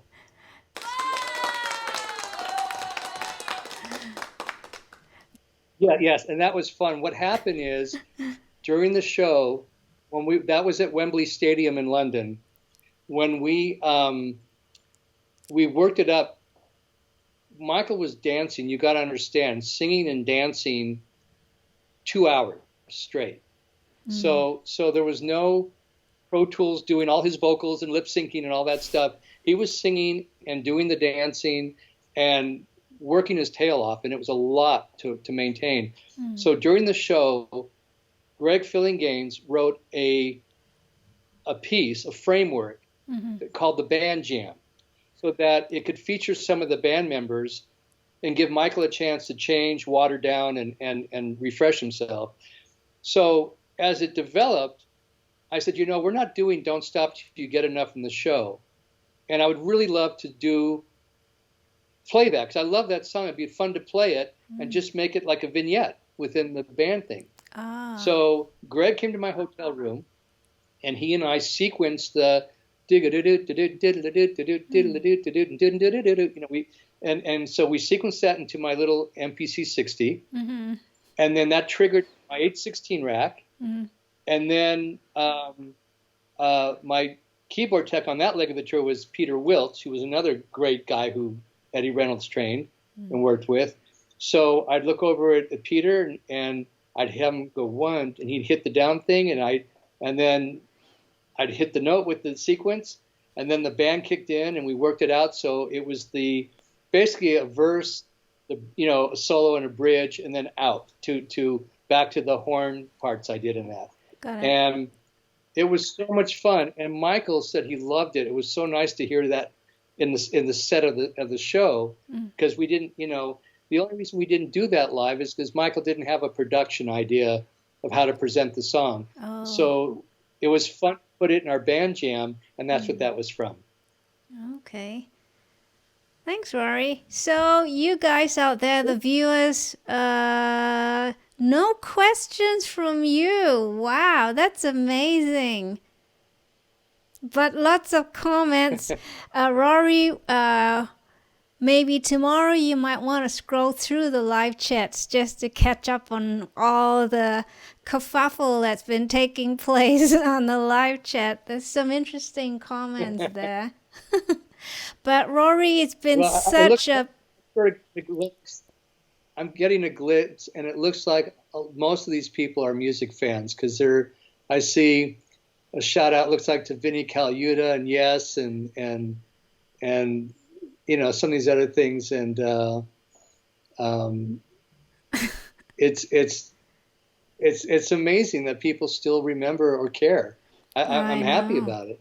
So am I. Thank you, guys. Thank you so much. We really want to thank you for spending your valuable time with us, Rory. We are truly grateful, and it's been such a pleasure listening to your anecdotes and for the lessons you've learned that we've now learned as well. Thanks for sharing them with us. And I can't wait to have you back again for round 2. I would say in maybe 2 to 3 months. I'll call Chris Curell as well and put us together in one of our live streams. Oh, that'd be fun. It would That'd be great. So we wish you exciting projects ahead and more applause. And you guys please thank Rory, with Mike Flevin saying thank you, Gary, thank you, Kevin saying thank you. They're from, at least I can see they're all our U.S. friends. So thanks, America. What happened to Singapore and Australia? I think they're still asleep. Or waking up. Oh, waking up. So thanks again, Rory. Please take care and stay safe, and all the best with Monday. And stay in touch, and I'll send you an email with Chris's details, and I'll keep in touch with you, and we'll organize another appearance. Very good. Thank you so much for everything. Thanks, Rory. Take care again. Thank you, everyone. Bye. Bye. So, guys, I can't believe it. I feel like I've been on a musical roller coaster of the 70s and 80s and 90s and current. I don't know, where's the roller coaster ending? It's not ending. Oh dear. Thanks, Rory. You're the best. What an adventure. With live streams such as today's, I don't need a bedtime story to put me to sleep. In fact, I don't think I need to sleep. I'm going to go through, I think I'm just going to go reading online now. Taking more stories and maybe YouTube videos. There's so many documentaries out there, but nothing like what's from the horse's mouth. Horse's mouth. I know, I need to look up Spanky McFarlane now. But thank you, Rory, again for all those treasured moments and treasured memories, and again, lessons learned. I might have said this to you guys, my viewers, my friends, my good friends who come and join me each Saturday. I might have said this before, but the most accomplished musicians I've ever met have been the ones with the biggest hearts. No airs about them. They're just normal, gracious people. That's a lesson to learn. Be gracious, everybody, and be kind.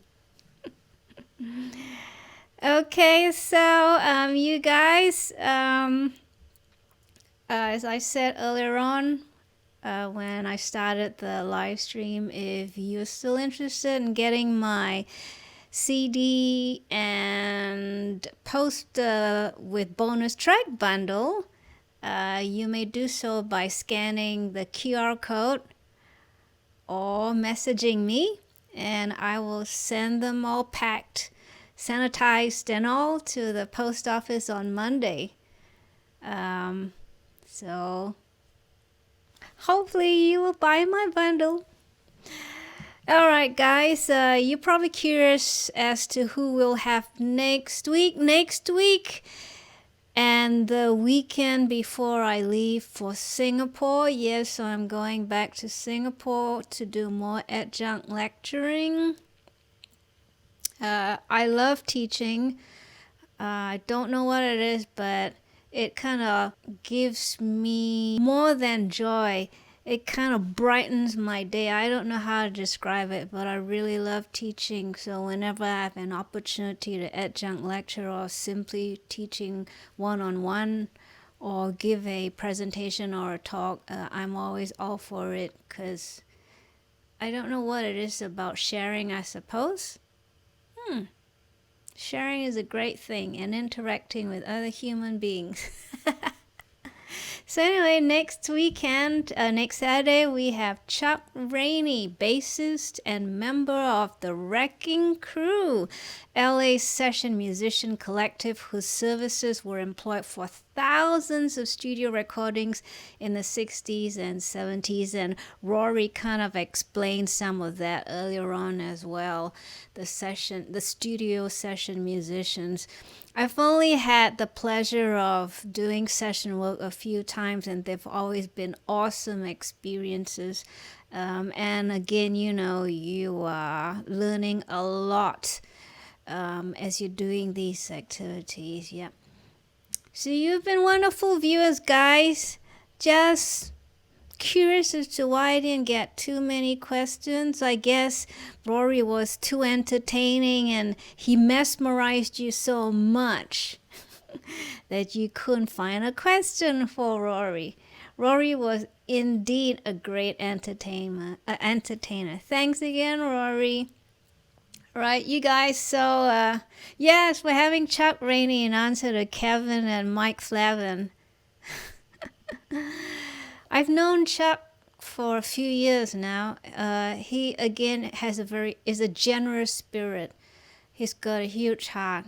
Again, I don't know what it is. The more accomplished they are, the more gracious they are. I'm repeating myself. So you guys, please also subscribe if you haven't already.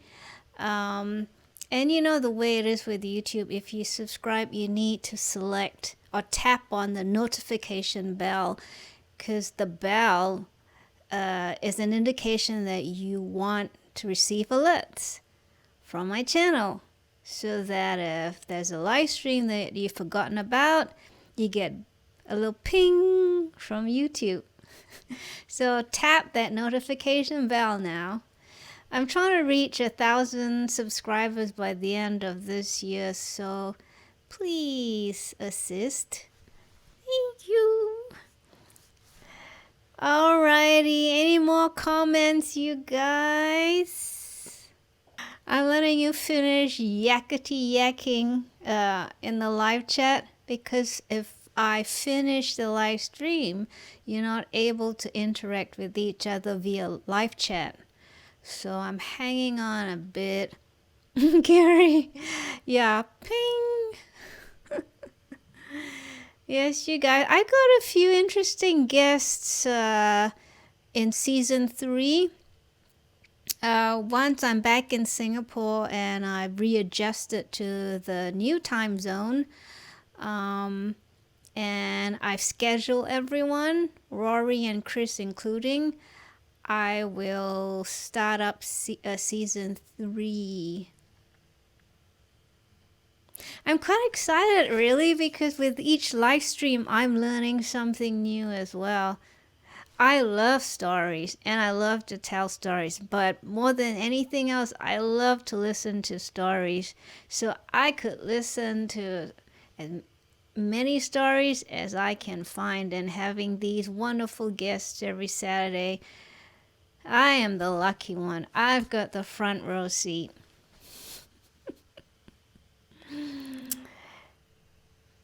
Okay, you. So, thanks again. You have been wonderful, precious viewers. Applause for you, and you've been awesome.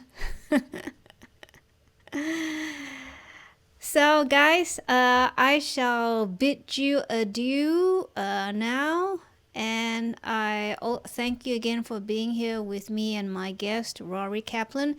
I will see you next Saturday. Please bring yourselves and your friends to say welcome to Chuck Rainey. And have a great evening or rest of the afternoon. I suppose evening by now, right? And again, you are precious to me. So I will say good night. And I'll see you in 7 days. Good night, all. Bye.